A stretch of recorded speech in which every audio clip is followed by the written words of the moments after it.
မာရိတာဆင်းရဲကင်းတော်မူသောမြတ်စွာဘုရားဒေဝနတ်တို့သည်၎င်းမနုဿလူသားတို့သည်၎င်းအတုရာအတုရာတို့သည်၎င်းနာဂနဂါတို့သည်၎င်းကန္တပ္ပနတ်တို့သည်၎င်းအင်းကြီးထိုဆိုအပြည်ဒီမှာတခြားဖြစ်ကုန်သောရေစာပုထုကာယအကျင့်နတ်လူစသောတတ္တဝါများတို့သည်အဋ္ဌိတန္တိရှိကြပါကုန်၏တေထိုနတ်လူစသောတတ္တဝါအများတို့သည်အဝေရာယံကင်းကြကုန်သည်ဖြစ်၍အဒန္တာဥစ္စာဓမ္ပိလက်နက်ဓမ္ပိကင်းဝေးကြကုန်သည်ဖြစ်၍အတပတ္တာယံသူဟူသည်မြတ်တူတယောက်များမရှိကြကုန်သည်ဖြစ်၍တဗျာပစ္စာအဗျာပစ္စာစိတ်ဆင်းရဲခြင်းကင်းဝေးကြကုန်သည်ဖြစ်၍အဝေရိနောယံဟူသည်မြတ်မြူများမရှိကြကုန်သည်ဖြစ်၍ဝိဟရေမှုနေလိုကြပါကုန်၏ဖျားမြတ်စွာဘုရားတဲ့ဟောဒီလောကကြီးမှာလူတွေနတ်တွေနဂါးတွေကလုံးတွေရှိသည်မြတ်တတ္တဝါတွေဟာယံဘေးကင်းပြီးတော့နေလိုကြတယ်စိတ်ဆင်းရဲခြင်းကင်းပြီးတော့နေလိုကြတယ်တကယ့်ကိုချမ်းချမ်းသာသာငြိမ်းငြိမ်းချမ်းချမ်းနေလိုကြတယ်တဲ့အဒါစာပဏထိုကဲ့သို့နေလိုကြပါတော့လေနေတံထိုနတ်လူစားသောတတ္တဝါများတို့သည်သဝေရာယံရှိကြကုန်သည်ဖြစ်ပြီးဝိဟရန္တိနေကြရပါကုန်၏သဒန္တာဥစ္စာဓမ္ပိလက်နက်ဓမ္ပိတွေသင့်ပြီးတော့ဝိဟရန္တိနေကြရပါကုန်၏သဗျာပစ္စာစိတ်ဆင်းရဲမှုတွေနဲ့တကွာဝိဟရန္တိနေကြရပါကုန်၏သဝေရိနောယံသူတွေဝိုင်းဝိုင်းလဲ၍ဝိဟရန္တိနေကြရပါကုန်၏တတ္တဝါတိုင်းဟာတကယ့်ကိုပဲငြိမ်းငြိမ်းချမ်းချမ်းဘေးကင်းရန်ကင်းစိတ်ချမ်းချမ်းသာသာနေလိုကြပေမဲ့လို့တကယ့်လက်တွေ့ဘဝမှာတော့ယန္တူတွေဝိုင်းဝိုင်းလေလို့စိတ်ဆင်းရဲမှုနွန်ထဲမှာနစ်ပြီးတော့ပူပူလောင်လောင်မငြိမ်းမချမ်းနေကြရတယ်တဲ့အဲ့ဒါလို့မငြိမ်းမချမ်းနေကြရတာဟာကိန်းတန်ရောစနံဘယ်လိုတန်ရောစဉ်နှောင်ကြိုးတွေချီတုတ်ခံနေရလို့အဲ့ဒါလို့မငြိမ်းမချမ်းနေကြရတာလေတဲ့ဒီမိကုံးလေးမေးတာအင်မတန်အရေးပါတဲ့မိကုံးပေါ့နော်သူကစကားလေးကိုအကျေကြီးခြီလာတာဗျတရားမင်းကနော်ဟောဒီလောကမှာရှိသမျှသောတတ္တဝါတွေဟာဘေးကင်းရန်ကင်းချမ်းချမ်းသာသာငြိမ်းငြိမ်းချမ်းချမ်းအေးအေးဆေးဆေးနေခြင်းကြတယ်တဲ့ဒကာကြီးဒကာမကြီးတို့ဦးဇင်းတို့တွေလည်းမနေခြင်းဘူးလားအဲ့ဒါလို့နေခြင်းကြပြီမလို့တကယ်လက်တွေ့ဘဝမှာတော့ပူပူလောင်လောင်ဆင်းဆင်းရဲရဲရန်သူတွေနဲ့စိတ်ဆင်းရဲမှုတွေနဲ့မကျဉ်းနှံ့မှုတွေနဲ့မငြိမ်းမချမ်းနေကြရတာအဲ့ဒါလို့နေတာဟာနေကြရတာဟာဘယ်လိုတန်ရောစဉ်နှောင်ကြိုးတွေကြောင့်အဲ့ဒါလို့မငြိမ်းမချမ်းဖြစ်နေတာလေတဲ့အဲ့ဒါတရားမင်းရဲ့အမေပဲအဲ့ဒီအမေကိုမြတ်စွာဘုရားကအကျေတဝန့်ဖြေခဲ့တယ်တတ္တဝါတွေချမ်းသာခြင်းရဲ့နဲ့မချမ်းသာကြတာငြိမ်းချမ်းခြင်းမှာလျက်နဲ့မငြိမ်းချမ်းကြတာယံကင်းခြင်းပါလျက်ကင်းနဲ့ယံမကင်းကြတာဟာဘယ်လိုတရားဆိုးတွေရှိနေလို့မြတ်စွာဘုရားအဖြေပေးတယ်အဲ့ဒါကိုဦးဇင်းတို့သက္ကပညသုတ်တံဆိုပြီးတော့ဒီကနိကေသုတ်မဟာဝါပါဠိတော်မှာဦးဇင်းတို့မှတ်တမ်းတင်ထားတယ်ဒီကနိကေဆိုတော့အင်မတန်ရှည်လျားတဲ့သုတ်တန်ကြီးတွေကိုစုစည်းထားတဲ့နိကေကိုဒီကနိကေလို့ခေါ်တာဟုတ်လားဒါကြောင့်ဆရာတော်ဘုရားကြီးများဒီသုတ်တန်ကိုအများကြီးဟောကြတယ်မဟာစီစတော်ဘုရားကြီးဟောထားတာရှိတယ်တိတိကုစတော်ဘုရားကြီးဟောထားတာရှိတယ်စာအုပ်ကြီးမှာအထူးကြီးပဲညာပေါင်းများစွာအချိန်ယူပြီးတော့ဒီသုတ်တန်ကြီးကိုဟောတာအင်မတန်လဲကျေပြတ်ပါတယ်အဲ့ဒါလို့အင်မတန်ရှည်လျားတဲ့သုတ်တန်ကြီးတစ်ခုစတော်ဘုရားကြီးများအချိန်များစွာယူပြီးတော့ဟောတဲ့သုတ်တန်ကြီးတစ်ခုကိုပိဿပေါင်းသူတော်ကောင်းတို့ကိုဦးဇင်းတို့ကတဏှာကြီးပို့ဖို့အချိန်တွင်းလေးမှာပြောရမှာဆိုတော့အကျေတဝန့်တော့ပြောနိုင်မယ်မဟုတ်ပေဘူးဟုတ်လားအေးဒါပေမဲ့လို့ပိဿပေါင်းသူတော်ကောင်းတို့ရဲ့စိတ်ထဲမှာစဉ်းစားစရာအစကလေးတွေခြံပြီးတော့နားလေအောင်တော့ဦးဇင်းတို့ကြိုးစားပြီးတော့ပြောပါမယ်ဟုတ်လားအဓိကအချက်တွေပါဝင်အောင်တော့ဦးဇင်းတို့တတ်နိုင်တဲ့လောက်ကြိုးစားပြီးတော့ပြောပါမယ်သုတ်တန်ကြီးကရှည်လဲရတယ်နဲ့လဲနဲ့နေတယ်ပိဿပေါင်းသူတော်ကောင်းတို့ရဲ့ဉာဏ်ပညာကိုယုံကြည်ပြီးတော့ပိဿပေါင်းသူတော်ကောင်းတို့ရဲ့တတိတမာတိကိုယုံကြည်ပြီးတော့ဦးဇင်းတို့ဟောမှာပါဟုတ်လားတက္ကပညာသုတ်တံတဲ့အဲ့ဒါကိုဦးဇင်းတို့ခေါင်းစည်းကလေးကိုမှတ်မိအောင် သဘောပေါက်အောင်ဦးဇင်းတို့မြန်မာလိုခေါင်းစဉ်လေးပေးထားတယ်မငြိမ်းချမ်းတာဘာကြောင့်လဲတဲ့တရားမင်းကြီးရဲ့အမေကိုပဲဘာသာပြန်ပြီးတော့ဦးဇင်းတို့ဗမာလိုခေါင်းစဉ်လေးပေးထားတယ်ပြောကြည့်ပါအောင်ဗျာအေးမငြိမ်းချမ်းတာဘာကြောင့်လဲတဲ့ချမ်းသာခြင်းကြတယ်ငြိမ်းချမ်းခြင်းကြတယ်တကယ်ကိုပဲဘေးကင်းရန်ကင်းနဲ့တက်တက်တာတာနေလိုကြပြီမလို့အဲ့ဒါလို့မနေကြရဘူးအဲ့ဒါလို့မနေကြရတာဟာဘယ်လိုတရားစိုးတွေကြောင့်လဲဆိုတာရဲ့အဖြေဟုတ်လားအေးတက္ကပညာသုတ်တံတဲ့မနာယူသေးခင်မှာမြတ်စွာဘုရားကိုရှိခိုးပူဇော်ကြော့ကြအောင်စို့နော်ဒီတရားတော်ကိုမဟောကြားသေးခင်မနာကြသေးခင်မှာတရားတော်အလုံးကိုဟောကြားတော်မူခဲ့တဲ့ဘုရားရှင်ကိုယ်တော်မြတ်ရဲ့အင်မတန်အေးချမ်းကြည်လင်တော်မူတဲ့မဟာကရုဏာကိုသိစေရတရားလုံးစုံကိုသိတော်မူမြင်တော်မူတဲ့သဗ္ဗညုတဉာဏ်ဒီဟုသောပညာကိုဒုမဟာကရုဏာကိုပညာကိုနှစ်ပါးစုံတို့ဖြင့်ပြည့်စုံတော်မူတဲ့ဘုရားရှင်ကိုယ်တော်မြတ်ကိုယုတိမြတ်တို့ရှိခိုးပူဇော်ကြအောင်စို့အလုံးလက်အုပ်ကလေးတွေချီထားကြကရုဏာတိတလဟရယံပညာပိဇောတဝိဟတမောဟတမံသနရမရလောကကရုဝန္တိဒုက္ကတံဂတိဝိမု ṭ ံကရုဏာတိတလဟရယံမဟာကရုဏာတော်ဖြင့်အေးမြသောစိတ်နှလုံးလည်းရှိတော်မူပါဝေထသောပညာပိဇောတဝိဟတမောဟတမံအရဟတမေတိဟုသောအရာဝလင်းဖြင့်ဝိဇ္ဇာတိဟုသောအမိုက်မှောင်ကိုဖယ်ခွာတော်မူပြီးထသောသာနရမရလောကကရုလူနှမြမတတဝါနန္ဒတို့၏ကြောင့်ဒီတန်တုအလေးကရုပြုရာတဆူရီသောဆရာသခင်လည်းဖြစ်တော်မူပါ၏ထသောဂတိဝိမု ṭ ံဒေဝမနုဿနိရယနှင့်ပေတတလိษံလာယအရှိငါတန်သောဂတိတို့မှလည်းအထူးသဖြင့်ကင်းလွတ်တော်မူပြီးထသောသူကတံတတဝါတို့အားအကျိုးများကြောင့်ဟုတ်မှန်သောစကားကောင်းကိုသာမြတ်ဆိုတော်မူပါ၏ထသောဗုဒ္ဓံသစ္စာလေးရတရားမြတ်ကိုလက်ပေါ်တင်တာပရမညာကဲ့သို့ပြတ်သားထင်ထင်သိမြင်ပေတတ်ဘုရားရှင်ကိုယ်တော်မြတ်ကြီးကိုမေယံတရားဟောပုဂ္ဂိုလ်တရားနာပုဂ္ဂိုလ်ခေါ်ဆိုပညတ်ပရမတ်မမူ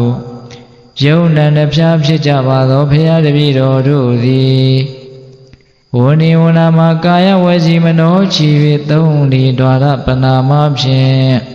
ဒုက္ခယုကျိုးလက်ဆုံးမူကားရှိခိုးဥညွတ်ပါ၏မြတ်စွာဘုရား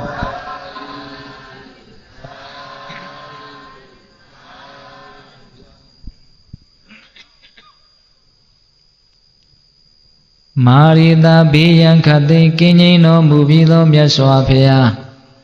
ဒေဝနတ်တို့သည်၎င်းမနုဿလူသားတို့သည်၎င်းအတုရာအတုရာတို့သည်၎င်းနာဂာနဂါတို့သည်၎င်းခန္ဓဗ္ဗနတ်တို့သည်၎င်းအေဓမ္မကုန်သောယေသပုဒ္ဒကာယအကျဉ်းချသောတတဝါတို့သည်အဋ္ဌိတန္တိရှိကြပါကုန်၏တေထိုနတ်လူစသောတတဝါအများတို့သည်အဝေရာယံကင်းကြကုန်သည်ဖြစ်၍အတန္တာဥစ္စာဓမ္မေလက်နက်ဓမ္မေကင်းဝေးကြကုန်သည်ဖြစ်၍အဖြာပစ္စာစိတ်ဆင်းရဲခြင်းကင်းဝေးကြကုန်သည်ဖြစ်၍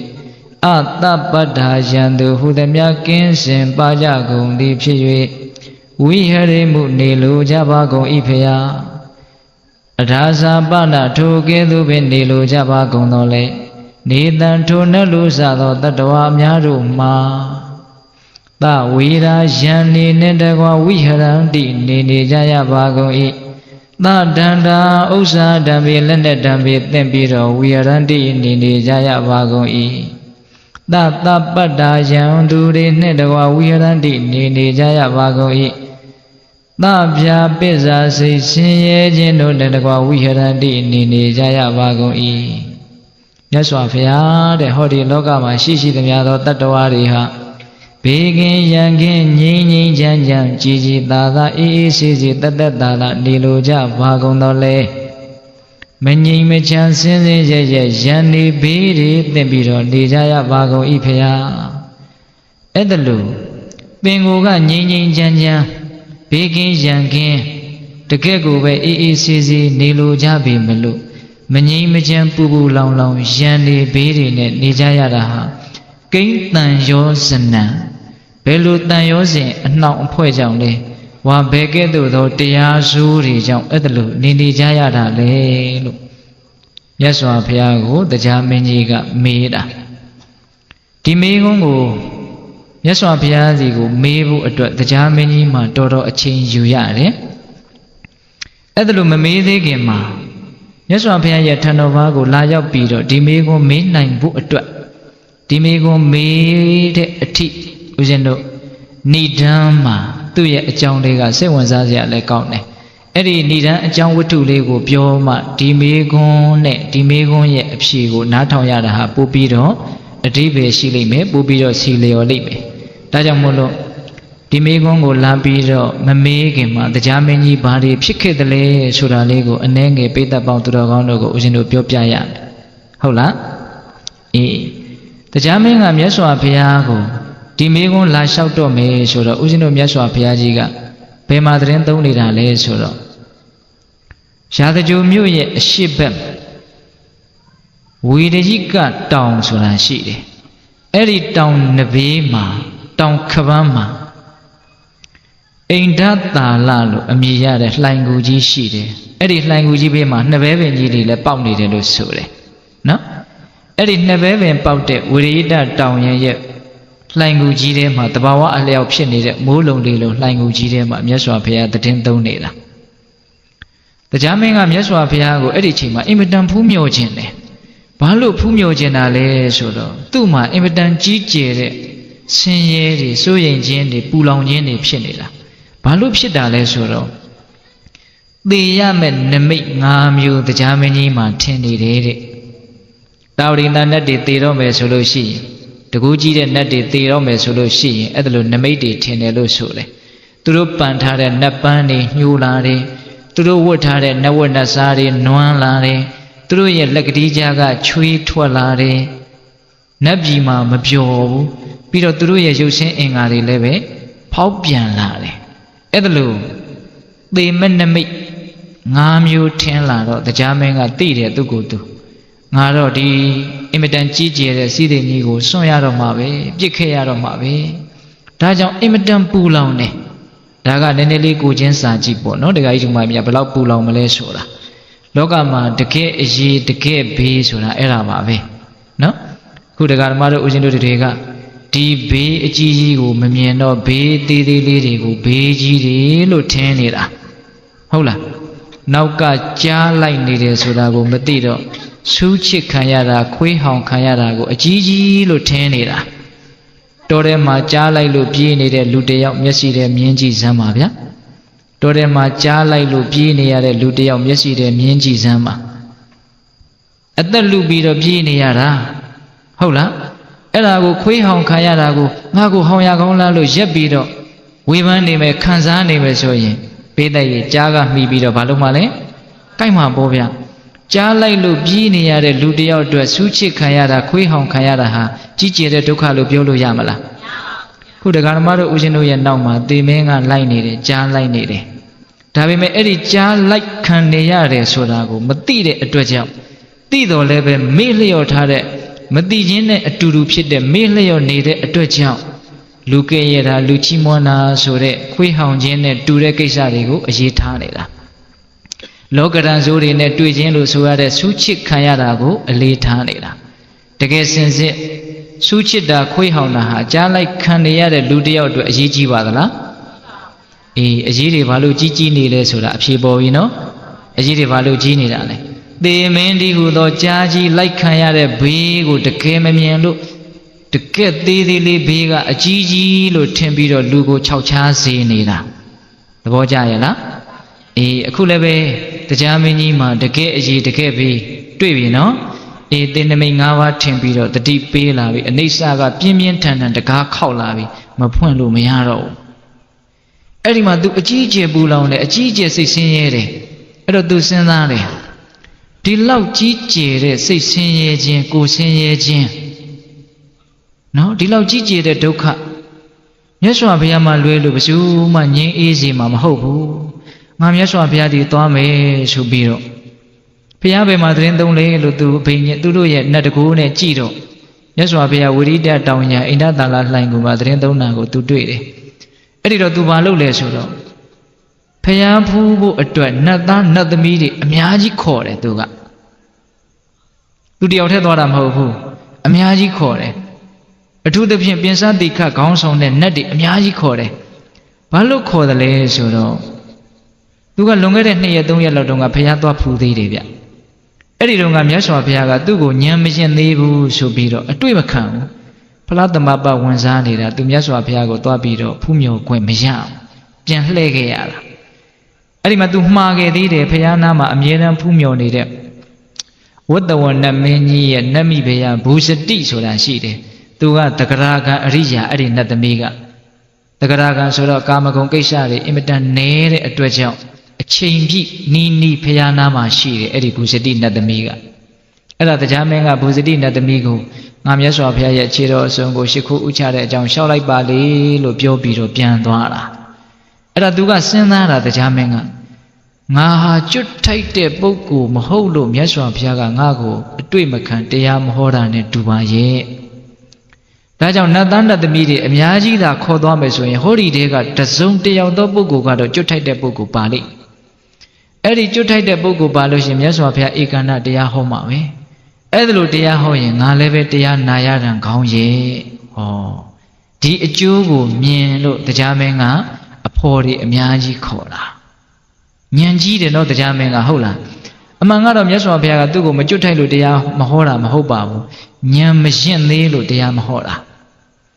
အဲ့ဒီမှာသူနတ်တွေအများကြီးခေါ်တာအဓိကကဘယ်သူကိုခေါ်လဲဆိုတော့မြတ်စွာဘုရားနဲ့ယဉ်နီးတယ်လို့သူယူဆထားတဲ့ပင်စတိခနတ်သားကိုခေါ်တာပင်စတိခဆိုတာကခေါင်းမှာစတုံးကလေးတွေ5ခုထုံထားတယ်လို့ဆိုတယ်ဒါကြောင့်သူ့ရဲ့နာမည်ကပင်စတိခဣတတို့ကြားဖို့ပါတဲ့သချင်းဆိုကောင်းတဲ့နတ်သားလေဘေလူဝဆိုတဲ့ဥရှိတိမှဲ့ရောက်နတ်ဆောင်ကိုတီးပြီးတော့သချင်းဆိုတာသူသချင်းဆိုတဲ့အကြောင်းလည်းအနည်းငယ်တော့ဦးဇင်းတို့ပြောရမယ်ဟုတ်လားအဲ့ဒါလို့ပင်စတိခနတ်သားခေါင်းဆောင်ပြီးတော့နတ်သားနတ်သမီးတွေအများကြီးခြံရံပြီးတော့မြတ်စွာဘုရားကြီးကိုချင်းကပ်တယ်ဝိရိဒတောင်ရရောက်တော့အချင်းပင်စတိခမြတ်စွာဘုရားဆိုတဲ့ပုဂ္ဂိုလ်မြတ်ကြီးတွေဆိုတာအင်မတန်ချင်းကပ်ဖို့ခဲရင်တယ်ဒါကြောင့်သင်အရင်လက်ဦးသွားပြီးတော့မြတ်စွာဘုရားကိုခွင့်ပြုအောင်တောင်းပန်ပါအောင်ပြီးမှငါနောက်ကလာခဲ့ပါမယ်မြတ်စွာဘုရားကိုဖူးမြော်ပါမယ်ဒါဂုံတရေရှိလူကြီးလူကောင်းတို့ရဲ့လှုပ်ထုံးလုံနည်းသဘောမျိုးပေါ့လေဟုတ်လားရှေ့ပြေးကလေးအဲ့ဒီလိုနတ်သားတွေနတ်သမီးတွေပြင်စတိခါတို့အုပ်စုတရားမင်းတို့အုပ်စုအဲ့ဒီတောင်ရံကိုရောက်သွားတော့ညာချမ်းအယောင်တွေကိုလင်းထိန်ပြီးတော့ကောင်းကင်တစ်ခုလုံးဝင်းထိန်နေတာအဲ့ဒါအနာနာမှာရှိတဲ့ဆွမ်းခံရွာကဒကာဒကမတွေကသိတယ်တကူကြီးတဲ့နတ်တွေပြမာတွေမြတ်စွာဘုရားကိုစီကပ်နေတာတို့ကိုးကွယ်တဲ့မြတ်စွာဘုရားကဒီလိုဘုရားမျိုးလို့အင်မတန်ပျော်တယ်အင်မတန်ကြည်နူးတယ်အင်မတန်ဝမ်းသာတယ်ဟုတ်လားအေးအဲ့ဒီလိုတရားမင်းကပင်စတိခကိုအရင်လွှတ်တော့ပင်စတိခကဘေလူဝနတ်ဆောင်ကိုပိုက်ပြီးတော့ဘုရားရှင်ထံတော်ဘာမှာနတ်ဆောင်ကိုတီးပြီးတော့တခြင်းဆိုတယ်တဲ့ဘယ်လိုတခြင်းမျိုးလဲဆိုတော့သူ့ရဲ့တခြင်းကဘုရားဂုဏ်နဲ့ဆက်သောတရားဂုဏ်နဲ့ဆက်သောတန်ဃာဂုဏ်နဲ့ဆက်သောယဟန္တာတို့ရဲ့ဂုဏ်နဲ့ဆက်သောကာမဂုဏ်နဲ့ဆက်သောတဲ့အဲ့ဒီလိုမျိုးအဓိပ္ပာယ်တွေပါတဲ့တခြင်းကိုဆိုတာသူကဒီပင်စတိခဆိုတဲ့နတ်သားကတိမ်ပရုနတ်မင်းကြီးရဲ့သမီးသူရိယဝစ္စတာဆိုတဲ့နတ်သမီးကိုတစ်ဖက်သက်သူကမျက်နှိုးနေတာဒါပေမဲ့အဲ့ဒီနတ်သမီးကသူ့ကိုမကြိုက်ဘူးဒါကြောင့်သူကတခြင်းစဆိုတဲ့ကဘလို့ဆိုလဲနည်းနည်းလေးတော့ဦးဇင်းရွတ်ပြမယ်နော်ဘဟုတုတ္တမဟုတ်လားငါသည်တဲ့တိမ်ပရုနတ်မင်းကြီးကိုရှ िख ိုးပါ၏ဘာလို့လို့ဆိုတော့ဒီလောက်ချောဒီလောက်လှတဲ့နတ်သမီးဟာဒီနတ်မင်းကြီးကြောင့်ငါမြင်ခွင့်ရတာဒါကြောင့်တိမ်ပရုနတ်မင်းကြီးကိုငါရှ िख ိုးပါ၏ချွေးထွက်လောက်အောင်အိုက်နေတဲ့ပုဂ္ဂိုလ်ဟာလေနူအေးလေးကိုတန်းတသလိုမျိုးအတော်ပြောတတ်တယ်ဗျာသိလားနော်ယဟန္တာအရှင်မြတ်ဟာနိဗ္ဗာန်ကိုတန်းတသလိုမျိုးဒါလည်းပါတာပဲသူကအင်မတန်ဆာလောင်းနေတဲ့လူဟာအစာဟာရကိုမှုတ်သိပ်တယ်လို့မျိုးရင်ငတ်နေတဲ့လူဟာရေကိုတန်းတတယ်လို့မျိုး ငါဟာသူရိယဝိသတာကိုတန်တာတယ်အဲ့ဒါတွေပါလားသူကနော်အများကြီးပဲသူပြောထားတာတွေဂါထာတွေမှအများကြီးပဲဟိုငမြားကြီးကိုမြုံမိတဲ့ငါဟာမထွေးနိုင်မမြုံနိုင်ဖြစ်နေတယ်လို့မျိုးငါဒုက္ခတွေရောက်နေပြီဒါတွေလည်းပါတယ်မှုံရစ်နေတဲ့ဆင်းမြောင်းဟာဘာကိုမှမသိနိုင်မမြင်နိုင်မဲနဲ့သူထင်ရလို့တယ်လို့မျိုးငါဟာဒုက္ခတွေရောက်နေပြီယဟန္တာကိုလှူရတဲ့အလူဟာနည်းနည်းလေးစေတနာလေးဖြစ်ပေမလို့အများကြီးသောအကျိုးတွေကိုပေးပြီးတော့ကြီးထွားလာတယ်လို့မျိုးသူရိယဝိသတာကိုမြင်လို့တဲ့စိတ်တွေကငါမှအများကြီးကြီးထွားလာပြီအဲ့ဒါတွေပါတယ်အဲ့ဒီမှာသူ့ရဲ့တခြင်းတွေဦးဇင်းတို့ကုံအောင်ပြောရင်ဆုံးမှာမဟုတ်ဘူးသိလားအဲ့ဒီမှာမြတ်စွာဘုရားကသူ့တခြင်းဆုံးတော့ချီးမွမ်းတယ်တခြင်းတန်ကိုချီးမွမ်းတယ်ပင်စတိခါတဲ့ဒီတခြင်းတွေကိုဘယ်တော့မှမင်းတီးကုန်းထားလေတဲ့သင်ရဲ့တခြင်းတန်ဟာစောင်းတန်ကိုလည်းမလွန်ဘူးသင်ရဲ့စောင်းတန်ဟာတခြင်းတန်ကိုမလွန်ဘူးတော်တယ်ပေါ့တီးတာဆိုတာတခြင်းတန်ကိုตาရလို့တခြင်းဆိုတာကိုအားပေးတဲ့အနေနဲ့မြတ်စွာဘုရားချီးမွမ်းတာမဟုတ်နော်တချို့ပုဂ္ဂိုလ်တွေကဟာပြင်စသင်္ခါတခြင်းဆိုတာကိုမြတ်စွာဘုရားတောင်သဘောကျပြီးတော့ထောက်ခံတဲ့ရောင်ရောင်ပါလို့ပြောတာရှိတယ်လေအမြန်ကဘာကြောင့်မြတ်စွာဘုရားကဒီတခြင်းတန်ကိုချီးမွမ်းတာလဲဆိုတော့တကယ်လို့ဒီလိုအတိအမှတ်မပြုဘူးမချီးမွမ်းဘူးဆိုရင်မြတ်စွာဘုရားလက်မခံမှုနဲ့တူရဲ့ဆိုပြီးပြန်သွားလို့ရှိရင်မက်ဖို့ဒီဟူသောအကျိုးစီးပွားအစစ်အမှန်တွေကဆုံးရှုံးမှဆိုးလို့သူတို့မပြန်အောင်လို့မြတ်စွာဘုရားကဒီတခြင်းတန်ကိုချီးမွမ်းလိုက်တာအဲ့ဒီမှာပြင်စတိခါမြတ်စွာဘုရားကိုစကားပြောရဲသွားတယ်ဒီတခြင်းတွေကိုသင်္ဘေတုံးကတီကုန်းထားတာလေဆိုတော့ပြင်စတိခါကမြတ်စွာဘုရားတဲ့ဒီတခြင်းတွေတီကုန်းထားတာကြားကြလှပြီတဲ့မြတ်စွာဘုရားဖျားဖြစ်ပြီးကစဥရဝေလတော်နေရင်စရာမြကမ်းဘေးအဇပါလညောင်မဲအောက်မှာသတင်းသုံးတုံးကလေးကစတပြီးတော့ဒီတခြင်းတွေကိုတီကုန်းထားတာအဲ့ဒီတုန်းကတိမ်မရုနမင်းကြီးရဲ့နဗိမာန်ရှိကိုဟောဒီဆောင်းကြီးပိုက်ပြီးတော့တပြီးတော့သူ့သမီးကိုသဘောကျတယ်နဲ့သွားဆူတာသူအကြောင်းတွေပြောနေတာပြင်စတိခါကအဲ့ဒီလိုတခြင်းဆိုတော့သူရိယဝိသတာကထွက်လာတယ်တဲ့ဗိမာန်တွေကသင်ဟာတဲ့ဘုရားကုံတရားကုံတန်ခါကုံတွေကိုဆိုတာမြတ်စွာဘုရားဆိုတဲ့ပုဂ္ဂိုလ်ကြီးကိုငါမဖူးပါဘူးတဲ့ဒါပေမဲ့လို့သူဓမ္မနတ်တပင်မှာငါကနေတော့မှမြတ်စွာဘုရားရဲ့ဂုဏ်တွေကိုငါကြားခဲ့ရတယ်အဲ့ဒါလို့အင်မတန်ထူးမြတ်တဲ့မြတ်စွာဘုရားရဲ့ဂုဏ်တွေကိုဆိုတဲ့အတွက်ကြောင့်ဒီနေ့တနေ့တာသင်နဲ့ငါရဲ့ပေါင်းဖော်ခြင်းဖြစ်ပါစေအဲ့ဒီနေ့ကစနောက်တစ်ခါမှမပေါင်းဖော်ရတော့ဘူးလို့မြတ်စွာဘုရားကိုပင်စတိခါကသူ့အကြောင်းတွေလျှောက်ပြောတာအဲ့ဒါကိုတရားမင်းကစိတ်မရှိဘူးနောက်ကနေပြီးတော့သူလာဖို့အတွက်ရှေ့ပြေးလွတ်တာကိုသူ့ကိုကြီးကိုတာတွေပြောနေတာအဲ့ဒီမှာဟေးပင်စတိခတရားမင်းမြတ်စွာဘုရားကိုရှ िख ိုးတယ်ဆိုတာကိုမင်းပြောအောင်နောက်ကနတ်တို့ရဲ့တကိုးနဲ့အချင်းချင်းသိပေးတာအဲ့ဒီတော့မှပြင်စတိခါကမှန်လားပါဘုန်းတော်ကြီးတော်မူသောမြတ်စွာဘုရားတရားမင်းကမြတ်စွာဘုရားကိုရှ िख ိုးကြတော့ပါဘုရားအဲ့ဒီမှာမြတ်စွာဘုရားကတရားမင်းကြီးချမ်းသာပါစေဘာဖြစ်လို့လဲဆိုတော့မြတ်စွာဘုရားဆိုတာတတ္တဝါအလုံးချမ်းသာတာကိုမြင်ခြင်းနဲ့တဲ့အဲ့ဒါလိုလေးအမိန့်ရှိတော့မှတရားမင်းကအချမ်းရံနေနဲ့ဂူထဲကိုဝင်လာတာတရားမင်းဝင်လာတော့တကူလုံးဟာလင်းထိန်သွားတယ်ဒါပေမဲ့မြတ်စွာဘုရားရဲ့ရောင်ကြီးတော်ကိုတော့မလွှမ်းမိုးနိုင်ဘူးတရားမင်းလည်းဝင်လာရောမညီညာတဲ့ဂူကြီးဟာညီညာသွားတယ်မကျေပြန့်တဲ့ဂူဟာကျေပြန့်သွားတယ်အံ့ဩစရာတော့ကောင်းတယ်နော်အဲ့ဒီမှာမြတ်စွာဘုရားကတရားမင်းကြီးကိုအလုတ်ကိစ္စတွေဒီလောက်များတဲ့ကြားတွေကဖျားလာဖူးနိုင်တာအံ့ဩစရာကောင်းတယ်လို့အဲ့ဒါလိုလေးမြတ်စွာဘုရားကစကားကိုဥစွာပြောတာမြတ်စွာဘုရားဆိုတော့စကားပြောအင်မတန်ကျွမ်းကျင်တာပေါ့နော်အဲ့ဒီတော့မှန်လားပါဗျာတဲ့တပည့်တော်အခုမှမြတ်စွာဘုရားကိုလာဖူးတာမဟုတ်ပါဘူးလွန်ခဲ့တဲ့3ရက်လောက်တုန်းကတပည့်တော်မြတ်စွာဘုရားကိုလာဖူးပါသေးတယ်ဖေ။အဲ့ဒီတုန်းကမြတ်စွာဘုရားဖလားသမဘဝင်စားနေလို့တပည့်တော်အခွင့်မသာလို့ဘူဇတိနတ်သမီးကိုမှားထားခဲ့ပြီးတော့တပည့်တော်ပြန်သွားတာဗျာမြတ်စွာဘုရားကိုရှ िख ိုးတယ်လို့ပြောလိုက်ပါရှောက်လိုက်ပါလို့တပည့်တော်ဘူဇတိကိုမှားခဲ့တယ်အဲ့ဒီဘူဇတိနတ်သမီးကမြတ်စွာဘုရားကိုရှောက်ပါရဲ့လားဖေ။အေးရှောက်တယ်တဲ့အဲ့ဒီတုန်းကသင်ရဲ့ယထာဘိန်းတံကိုကြားလိုက်တာနဲ့ငါဖလားသမဘကထတာတပြိုင်နက်တည်းပဲတဲ့ယထာဘိန်းတံကိုကြားလို့ဖလားသမဘကထတာတော့မဟုတ်ဘူးတိုက်ဆိုင်မှုပေါ့နော်အဲ့ဒီလိုမြတ်စွာဘုရားကအမိန့်ရှိတော့တရားမင်းကမြတ်စွာဘုရားကိုစပြီးတော့လျှောက်တယ်အရှင်ဘုရားတဲ့တပည့်တော်ရှေ့အစဉ်ဆက်နတ်တွေပြောခဲ့တဲ့စကားမှန်တဲ့အကြောင်းတပည့်တော်သိရတယ်။ဘာလဲဆိုတော့မြတ်စွာဘုရားလောကမှာပွင့်ထွန်းလာလို့ရှိရင် အတူရာတွေဆုပ်ယုပ်ပြီးတော့တာဝရိန္ဒာနတ်တီစီကားတယ်တိုးတက်တယ်ကြီးပွားတယ်လို့တပည့်တော်ကြားဘူးတဲ့အခုသိမ့်မှန်တာပဲတဲ့မြတ်စွာဘုရားပွင့်လာတော့ဘုံကံကြီးတဲ့နတ်သားတွေနတ်သမီးတွေတပည့်တော်တို့တာဝရိန္ဒာနတ်ပြည်မှာအများကြီးတိုးတက်တယ်တဲ့မြတ်စွာဘုရားကိုလျှောက်တာနော်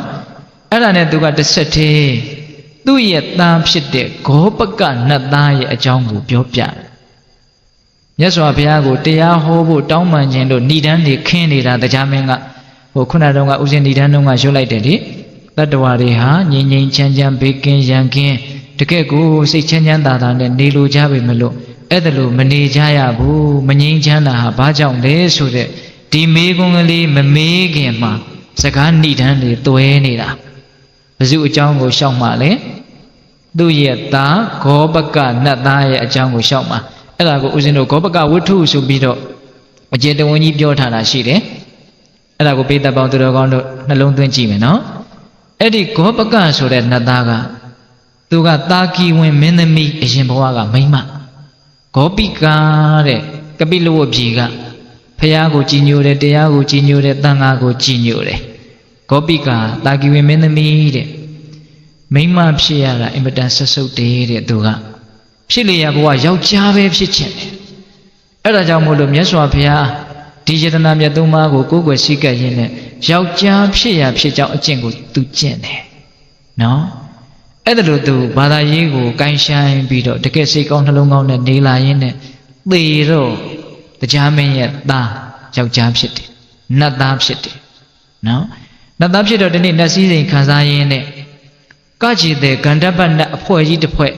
တရားမင်းအမှုရှိတဲ့တရားရဲ့ဆွေတွေမျိုးတွေဒီကြီးကျယ်တဲ့စီးလင်ရှိတဲ့နတ်တွေကိုဖြောပြဖို့အတွက်ပေါ့ဗျာလူလောကကြီးလိုပါပဲဟုတ်လားဖြောပြဖို့အတွက်အဲ့ဒီဂန္ဓပကကြည်တဲ့နတ်အဖွဲ့ကြီးတစ်ဖွဲ့ရောက်လာတယ်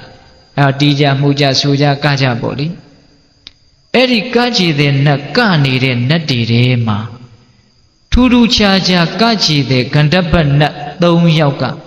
ဒီပြင်နတ်တွေတဲ့ပူပြီးတော့အယောင်အဝါတွေထွက်နေတယ်တဲ့အဲ့ဒါကိုဂောပကနတ်သားကအဲ့ဒီကကြည်တဲ့အဖွဲကြီးရဲ့ကနေပုံဆိုနေပုံတွေကိုကြည့်ရှုခံစားရင်းနဲ့တတိထားမိဟာဟိုနတ်3ယောက်ကဒီပြင်နတ်တွေတဲ့ပူပြီးတော့အယောင်တွေထွက်နေပါလားအဲ့ဒါနဲ့ထပ်ပြီးတော့သူစဉ်းစားတယ်ဘာလို့ဒီအယောင်တွေကထွက်နေတာတော့ဘာလို့သူတို့ကသူများနဲ့မတူတာတော့စဉ်းစားလိုက်တော့အဲ့ဒီဂန္ဓပနတ်3ယောက်ကအရင်ဘဝကယဟန်နေသေးလို့ယဟန်နေပြန်တော်မူလို့ဖြစ်လာတာတဲ့အရင်ဘဝကယဟန်နေတယ်ဘေယဟန်နေလဲလို့ဆက်ပြီးတော့စဉ်းစားလိုက်တော့အဲ့ဒီဂောပိကမင်းသမီးဘဝကသူ့အိမ်မှာသူဆွန်းလောင်းခဲ့တဲ့သူ့ရဲ့ဆရာဘုန်းကြီးတွေဖြစ်နေတယ်တဲ့ဗျာဟင်ဒကာကြီးဒကာမကြီးများနော်တပည့်ဖြစ်တဲ့ဒကမကနတ်သားဖြစ်ပြီးတော့ဆရာဖြစ်တဲ့ဘုန်းတော်ကြီးတွေကအဲ့ဒီနတ်သားကိုဖြိုပြရတဲ့ဂန္ဓပနတ်အောက်ကျတဲ့နတ်အမျိုးအနွယ်ညံ့တဲ့နတ်ဖြစ်နေတာဘယ်လိုမှမခံနိုင်ဘူးအဲ့ဒီဂောပကနတ်သားကကြည်စမ်းငါကိုးကွယ်ခဲ့တဲ့ငါဆရာတွေငါဆွန်းလောင်းခဲ့တဲ့ငါဆရာတွေမြတ်စွာဘုရားရဲ့တရားတော်ဆိုတာမြင့်မြတ်ရာကိုဥတည်ပြီးတော့မြင့်မြတ်တဲ့မြင့်မြတ်တဲ့ဘက်ကိုရောက်အောင်ပို့တဲ့တရားပါဘယ်နဲ့ကြောင့်နှိမ့်ကြတဲ့နေရာကိုရောက်လာတာတော့အဲ့ဒါနဲ့ဆိုတာဗျအဲ့ဒီနတ်သားကသိလားအဲ့ဒီဂန္ဓပနတ်3ယောက်အရှင်တို့တဲ့အရင်ဘဝကယဟန်နေငါသိတယ်တဲ့မြတ်စွာဘုရားရဲ့မြင့်မြတ်ရာမြင့်မြတ်ကြောင်းကိုညွှန်ပြတဲ့တရားတွေကိုဘယ်ဘက်ကိုမြန်ညံဥလှည့်ပြီးတော့နာခဲ့တာလဲတဲ့ဟောဒီစကားလေးသတိထားကြရတော့ဒကမကြီးများတရားဆိုတာမြင့်တဲ့နေရာကိုပို့ဖို့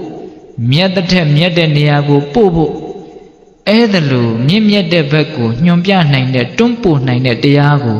လက်ငင်းတွေ့နေရပါလှဲ့ကနဲ့နှိမ့်ကြတဲ့ဘက်ကိုရောက်သွားမယ်ဆိုရင်ကိုညံ့တာပေါ့ဟုတ်လားတကယ်ကြီးမိုင်းမြအေးအခုလည်းပဲယဟန်တော်တွေယဟန်မှာရိုးရိုးမဟုတ်ဘူးသီလလည်းစင်ကြယ်တဲ့ဗျာဇံအဘိညာဉ်လည်းရခဲ့တဲ့အဲ့ဒီဇံအဘိညာဉ်လက်ရှိနဲ့သိမယ်ဆိုရင်တောင်မှပြမပြေရောက်နိုင်နေဒါပေမဲ့ဘာဖြစ်နေတာကန္ဓပနတ်ဖြစ်နေတာကကြည်တဲ့နတ်ဖြစ်တာကကြည်တယ်ဆိုတာပြတတ်တယ်သူများခံစားဖို့အတွက်ဖြိုပြပေးရတာဆိုတော့အောက်ကျတာပေါ့ဟင်တခါကြီးဒီမကြီးများအေးအဲ့ဒီမှာသူပြောတဲ့စကားဂောပကနတ်သားပြောတဲ့စကားလေးမှတ်ရမယ်နော် မြင့်မြတ်ရာမြင့်မြတ်ကြောင်းကိုညွှန်ပြနိုင်တဲ့တရားတော်ကြီးနဲ့တွေ့ခဲ့ပါလေခင်နဲ့ဘယ်ဘက်ကိုညံဥလှည့်ပြီးတော့တရားနာခဲ့တာလဲအဲ့ဒါလို့မေးပြီးတော့အရှင်တို့ကိုမြင်ရတာမကောင်းသောမြင်ခြင်းပဲတဲ့ငါလိုမိမတယောက်ဖြစ်ခဲ့တဲ့ပုဂ္ဂိုလ်ကအရှင်းမြင့်တဲ့ဘဝကိုရအောင်ယူနိုင်ပါလေခင်နဲ့ယဟန်ရှင်မကြီးတွေဖြစ်နေပါလေခင်နဲ့နှိမ့်ကြတဲ့ဘဝကိုရတာမြင်ရတာကြက်သေးမရှိဘူးလို့ပြောတာပက်ပက်ဆက်ဆက်ပြောတာအဲ့ဒီပက်ပက်ဆက်ဆက်ပြောဆိုခြင်းဆိုတဲ့ဆေးကားကြီးတိုက်လိုက်တာအစွမ်းထက်တယ်ဗျအဲ့ဒီဆေးကားကြီးစွမ်းတယ်ဟုတ်တုံဆိုတော့အဲ့ဒီကန္ဓပနတ်3ယောက်ထဲက2ယောက်သောကန္ဓပနတ်သားတွေဟာပြန်ပြီးတော့တတိယ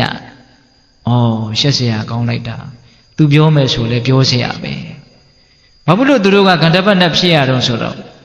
ဘဝပေါင်းများစွာအဲ့ဒီကန္ဓပကကြေတဲ့နတ်တွေဖြစ်ခဲ့လာတဲ့အဲ့ဒီယဟန်တော်3ပါးကဒါကြောင့်မလို့ဘဝနိကန္တိကကိုဖြစ်ခဲ့မှုတဲ့အခြေအနေလေးထဲမှာตาရတဲ့စိတ်တွေကအထက်ထပ်ဖြစ်ခဲ့တာဆိုတော့နောက်တစ်ခါထပ်ဖြစ်တဲ့သဘောပါပဲအလေးအကျင့်သဘောအာတိဝဏပစ္စည်းသဘောလို့လည်းပြောမယ်ဆိုရင်ပြောလို့ရတယ်ဒါလေးလုံနေကြဒါလေးကျွမ်းကျင်တယ်ဆိုတော့ပြောလိုက်ရင်ဒါမျိုးပြုလိုက်ရင်ဒါမျိုးကြံလိုက်ရင်ဒါမျိုးအဲ့တော့ဖြစ်လိုက်တော့လေဒါမျိုးပေါ့သဘောပေါက်လားအဲ့ဒါနဲ့နတ်သား2ယောက်ကတော့အဲ့ဒီတိုက်လိုက်တဲ့ပြင်းထန်တဲ့ဆေးကားကြီးကိုအစွမ်းထက်တယ်ဗျသူတို့အတွက်ပြန်ပြီးတော့တတိရတဲ့အတွက်ကြောင့်အဲ့ဒီနားတယ်ပထမဇန်ရတယ်ရိုးရိုးမဟုတ်ဘူး3မက်3ဖို့နဲ့တခွားတယ်ဂိုင်းအမျက်တွေထွက်လိုက်တာနော်အဲ့ဒီဂောပကနတ်သားတွေတောင်တာသွားပြီအခြေခံတွေကသိကောင်းခဲ့တာကိုအနာဂံဖြစ်ပြီးတော့အဲ့ဒီနားတယ်တခါတည်းသုတိစိတ်ကြပြီးတော့တခါတည်းပြမပြည်ကိုကူးသွားတာဒါပေမဲ့ကန္ဓပနတ်သားတစ်ယောက်ကတော့အဲ့ဒီမှာပဲပျော်ပြီးတော့နေတာတဲ့ဟောသူလည်းပဲအတူတူလုပ်ခဲ့တာအတူတူကြားတာပဲဒါပေမဲ့ဟို2ယောက်ကတော့တတိရတယ်ဒီ1ယောက်ကတော့တတိမရအောင်အဲ့ဒါသူကြမ်းနေခဲ့တယ်အဲ့ဒါလို့ကန္ဓပနတ်အဖြစ်ကနေပြီးတော့ပြမပြည်ကိုဒီတိုင်းကြီးကူးသွားတာကိုတရားမင်းကမြင်တယ်မြင်တော့ဟေးဒါဘာဖြစ်တာတော့အဲ့ဒီမှာဂောပကနတ်သားကိုမေးတော့ဂောပကနတ်သားကအကုန်ပြန်ပြောပြတယ်ခမဲတော်ကြီးတဲ့ဒါအရှင်ဘဝကသူ့အိမ်မှာဆွမ်းခံခဲ့တဲ့ကိုတော်3ပါးသူ့ဆရာတွေပါအဲ့ဒါကြောင့်မလို့ तू ပက်ပက်ဆက်ဆက်ပြောလိုက်လို့အမှန်တွေပြောတာနော်ပြောတာကတော့ဒါကြောင့်နာနာချင်းချင်းအပြစ်မြင်တိုင်းဝမ်းတွဲမတူဟုတ်တိုင်းဆိုကကြားဘူးတယ်ဟုတ်လားဒီလင်္ကာလေးဆရာဆိုတဲ့အဓိပ္ပာယ်ကလေးနော်အဲ့တော့ကိုယ့်ရဲ့အပြစ်ကိုပြန်ပြီးတော့အမှန်ကိုပြောတာဟာတကယ်စင်စစ်နှလုံးသွင်းတတ်မယ်ဆိုရင်သိအကျိုးကြီးပါတယ်အဲ့ဒါလို့ဂောပကနတ်သားကသူ့ရဲ့အဖေတရားမင်းကိုအဲ့ဒီကန္ဓပနတ်တွေရဲ့အကြောင်းကိုပြောပြတော့တရားမင်းကြီးကအင်မတန်သဘောကျတယ်တော်လိုက်တာတတိယပြီးတော့သူတို့အနာဂံဖြစ်သွားတယ်တန်တရားရေးစိတ်အေးရတယ်အဲ့ဒီအကြောင်းတွေကိုသူကမြတ်စွာဘုရားကိုလျှောက်ပြီးတော့အရှင်ဘုရားတပည့်တော်လည်းအဲ့ဒီနတ်တွေလို့တရားဓုများရလေမလားလို့တရားမင်းကနော်အဲ့ဒါလို့တပည့်တော်မျောကိုမိတယ်မျောလင့်မိတယ်တောင့်တမိတယ်ဒါကြောင့်မြတ်စွာဘုရားစီကိုဘုရားတပည့်တော်ချင်းကပ်တာပါဒါကြောင့်တပည့်တော်မှာဖြစ်နေတဲ့အတွေ့ဖြစ်နေတဲ့ပြဿနာဒါတွေနဲ့ပတ်သက်ပြီးတော့မေခွင့်ပြုပါလို့တောင်းပန်ပြီးတော့သောတော်တုံးကတရားဏိဒန်းတုံးကမေးတဲ့အမေကိုမြတ်စွာဘုရားကိုမေးတာပြန်ပြောမယ်နော်တတ္တဝါတိုင်းဟာငြိမ်ငြိမ်ချမ်းချမ်းဘေးကင်းရန်ကင်းစိတ်ဆင်းရဲခြင်းမရှိဘဲနဲ့နေလိုကြတယ်ဒါပေမဲ့အဲ့ဒါလို့မနေကြရပူပူလောင်လောင်စိတ်ဆင်းဆင်းရဲရဲနဲ့ဘေးတွေရန်နေနဲ့နေကြရတာစိုးရိမ်မှုတွေနဲ့နေကြရတာအဲ့ဒါလို့မငြိမ်မချမ်းနေကြရတာဟာဘာကြောင့်လဲလို့မေးတာတရားအခုမှစတာနော်တရားကအခုမှစတာအချိန်ကတော်တော်ရောက်သွားပြီတက္ကမကြီးတွေအောက်ကနည်းနည်းတော့အေးတာပေါ့ဟုတ်လားဒါပေမဲ့ဆုံးအောင်နာကြရမယ်အခုမှပြောလို့ရင်တရားအနှစ်သာရကအခုမှစမှာငြိမ်းချမ်းခြင်းပါလျက်ခင်နဲ့ဘာကြောင့်မငြိမ်းချမ်းကြရသလဲဆိုတာကိုမြတ်စွာဘုရားဘယ်လိုဖြေလဲဆိုတော့ဣတ္တမေစရိယတန်ယောဇနံမနာလိုခြင်းဝင်တိုးခြင်းဆိုတဲ့တန်ယောဇဉ်ကျိုးတို့ကြောင့်နေတံထိုနတ်လူစားသောတတ္တဝါတို့သည်သဝေရာယံရှိကြကုန်သည်ဖြစ်၍တတန္တဥစ္စာတံပေလက်နဲ့တံပေတင့်ရောက်ကြကုန်သည်ဖြစ်၍သဗျာပစ္စာစိုးရင်ခြင်းပူဆွေးခြင်းစိတ်ဆင်းရဲခြင်းနှင့်တကွာဖြစ်ကြကုန်သည်ဖြစ်၍သဝေရိနော တပ္ပတာယံသူတွေနှင့်တကွသဝေရိနောယံဟုသမျှဝိုင်းဝိုင်းလည်နေကြကုန်သည်ဖြစ်၍ဝိဟရန္တိနေကြရကုန်၏ချမ်းသာခြင်းပါလဲနဲ့မချမ်းသာကြရတာဟာအိတ်တာမစ္စရိယဆိုတဲ့တန်ရောစဉ်ကျိုးနှစ်ချောင်းနဲ့အချီအနှောင်ကိုခံကြရလို့ပဲတဲ့အိတ်တာမစ္စရိယဒီတတို့အဖြေထွက်လာပြီနော်ဗါတဲ့တော့အိတ်တာမစ္စရိယအိတ်တာဆိုတာမနာလိုတာမစ္စရိယဆိုတာဝန်တူတာအဲ့ဒါကိုဦးဇင်းတို့နည်းနည်းလေးရှင်းပြရမယ်အိတ်တာဆိုတာကမနာလိုတာမစ္စရိယဆိုတာဝန်တူတာမနာလိုတာဆိုတာဘာကိုမနာလိုတာလဲဆိုကြပါစို့နားမထောင်လိုဘူးဆိုတာကိုအတူတူပြောထားတာမနာလိုဘူးဆိုတာနားမထောင်လိုဘူးနားမထောင်ခြင်းဘူးနားမထောင်နိုင်ဘူးဘာတွေကိုနားမထောင်နိုင်တာလဲဘာတွေကိုနားမထောင်ခြင်းတာလဲဘာတွေကိုနားမထောင်လိုတာလဲသူများကြည်ပွားတာသူများချမ်းသာတာသူများကိုယ့်ထက်သာတာကိုနားမထောင်လိုဘူးအဲ့ဒါပုထုဇဉ်တို့ရဲ့ပင်ကိုယ်သဘောပဲအဲ့ဒါဟုတ်မဟုတ်အခုလောလောဆယ်လေးစီစစ်ကြည့်စမ်းပါဗျာသူများကိုယ်ထက်သာသွားပြီသူများကိုယ်ထက်တော်သွားပြီတိသွားပြီတက်သွားပြီပစ္စည်းတွေပေါ်သွားပြီအစသာရရကိုယ်ထက်သာပြီဆိုလို့ရှိရင်နားထောင်ရတာအရသာရှိလားပြောတဲ့လူကပြောလို့သာအာနာလို့တော်၎င်းကြောက်လို့တော်၎င်းမကောင်းတတ်လို့တော်၎င်းအမျိုးမျိုးသောအကြောင်းကြောင့်အောင့်ဤပြီးတော့နားထောင်နေရပေမဲ့လို့စိတ်ထဲမှာနားမထောင်လို့တဲ့စိတ်ကတော့ရှိနေတယ်အဲ့ဒါဘာခေါ်မလဲအဲ့ဒါအိတ်တာပဲအဲ့ဒါအိတ်တာပဲဗျအဲ့ဒီမနာလို့တဲ့သဘောကကိုမုန်းတဲ့ပုဂ္ဂိုလ်ပေါ်မှာဆိုအများကြီးပို့ပြီးတော့တိတိတာတာဖြစ်တယ်နော်ကိုမကြိုက်ဘူးဒီလိုမကြိုက်ဘူးဆိုအဲ့ဒီလိုကြီးပွားတော့ဆိုလာမပြောစမ်းနဲ့အလကားဆိုင်ကိုလို့ခြုံပေါ်ရတာကောင်းတဲ့ဟာတွေမဟုတ်ဟောအဲ့ဒါလိုမဲ့ကရွက်ကတောင်ပြောတယ်နော်မနာလိုတဲ့သဘောဟာမနာလိုတဲ့လေသံတွေပဲထွက်တယ်မနာလိုတဲ့အပြုမှုတွေပဲပြုမှုတယ်အဲ့ဒါလိုတပါးသောသူတွေကြီးပွားတာချမ်းသာတာကိုယ့်ထက်သာတာကိုမကြားလို့မနာလိုတဲ့သဘောကိုအိတ်တာလို့ခေါ်တယ်အိမ်မတန်ပြင်းပြင်းထန်ထန်ဖြစ်လို့ရှိရင်သွေးတွေဘာတွေတောင်အန်တတ်တယ်လို့ဆိုတယ်နော်သူများပေါ်မှာမနာလိုစိတ်ဖြစ်ရလားအိမ်မတန်ရှုံးတယ်ဘာမှလည်းရတာလည်းမဟုတ်ဘူးဘာမှလည်းအကျိုးရှိတာလည်းမဟုတ်ဘူးတက်မဲ့အဲ့ဒီလူအတွက်လည်းဘာမှထိခိုက်သွားတာမဟုတ်ကို့မှာနေရင်ထိုင်ရင်နဲ့စိတ်ထဲမှာပူလောင်နေတာဦးဇင်းတို့လည်းဖြစ်ဖူးတယ်တခါကြီးမိုင်များလည်းဖြစ်ဖူးတယ်ဖြစ်လဲနောက်ထပ်ဖြစ်အောင်မှာတတိထားပြီးတော့ကြည့်မလေးမပယ်ရသေးဘူးသောတာပန်ဖြစ်မှပယ်တာဖြစ်အောင်မှာအဲ့ဒီတရားစိုးကြီးကဖြစ်အောင်မှာဖြစ်เสียအကြောင်းရှိရင်ဖြစ်ကိုဖြစ်အောင်မှာအဲ့ဒီအချိန်ကျတော့ဘလောက်ခံရခက်တယ်လဲဆိုတာလက်တွေ့တခိုးကိုဖမ်းတယ်လို့ဖမ်းကြည့်ပေါ့ဖြစ်မှာနော်တခါကြီးမိုင်များအဲ့ဒီအိတ်တာဆိုတဲ့သဘောတရားလောကကြီးကိုပူလောင်အောင်လောကကြီးကိုရှုပွက်အောင်လောကကြီးကိုမငြိမ်းချမ်းအောင်လုပ်နေတာနောက်ထပ်မစ္စရိယဆိုတာဗာလဲဝန်တူတာဘာကိုဝန်တူတာလဲဆိုတော့ကိုပိုင်နေဆိုင်နေလို့သတ်မှတ်ထားတဲ့သက်ရှိသက်မဲ့တွေနဲ့ပတ်သက်လာလို့ရှိရင်သူများနဲ့လုံးဝမဆက်ဆက်စေခြင်းဘူးသူများနဲ့လုံးဝမပတ်သက်စေခြင်းဘူးနည်းနည်းလေးမှအထိမခံနိုင်ဘူးအကြည့်မခံနိုင်ဘူးဟောတကယ်မြတ်နိုးလာလို့ရှိရင်အကြည့်တောင်မခံနိုင်ဘူးအထိမပြောနဲ့ဟုတ်လားအပိုင်ဆိုတာဝေလာဝေးနော်ဒါငါဟာလို့သတ်မှတ်လို့ရတဲ့အရာမှန်သမျှနဲ့သက်ရှိပဲဖြစ်ဖြစ်သက်မဲ့ပဲဖြစ်ဖြစ်အဲ့ဒါကိုတစုံတစ်ယောက်ကမျက်စောင်းထိုးလာပြီးဆိုစပြီးတော့လှုပ်လာပြီပေးရတော့မှနဲ့တူတယ်ပတ်သက်တော့မှနဲ့တူတယ်ဆိုရင်စိတ်ထဲမှာထိတ်လန့်လာတယ်တုန်လှုပ်လာတယ်တတ်နိုင်သမျှကာကွယ်ဖို့ကြိုးစားရတယ်နေရင်ထိုင်ရင်အဲ့ဒီလူဟာကိုယ်ရန်သူဖြစ်တော့မှာဘာလဲဝန်တူတာအဲ့ဒီဝန်တူတဲ့သဘောဦးဇင်းတို့ယဟန်လောကမှာအများကြီးပို့ပြီးတော့ဖြစ်တတ်တယ်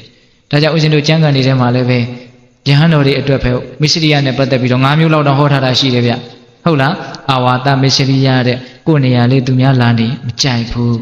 လာနေမှာဆိုးတယ်လူတွေမှာလည်းရှိတာပါပဲနော်နောက်ကုလမစ္စရိယတဲ့ကိုယ်တကားတကမဒီပြင်ဘုံကြီးနဲ့ပတ်သက်သွားမှာစိုးရိမ်တယ်ကြောက်တယ်လူတွေဆိုရင်လည်းကိုချစ်တဲ့လူမြတ်နိုးတဲ့လူဟုတ်လားကိုအတိုင်းဝိုင်းသူများနဲ့ထိစပ်မှာစိုးတယ်ဟုတ်လားကုလမစ္စရိယနော်ပြီးတော့ဗာလဲလာဘမစ္စရိယလက်လာဘကိုယ်သာလင်ရခြင်း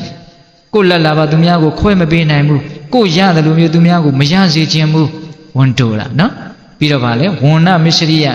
ဂုံတည်င်းနေ ကိုတယောက်ပဲဂုံရှိခြင်းကိုရတဲ့ဂုံမျိုးသူများမရစေခြင်းမူသူများအဲ့လိုဂုံတွေရှိသွားမှာဆိုရင်နေရင်ထိုင်ရင်လည်းအနေရခက်တယ်တတိပြတာ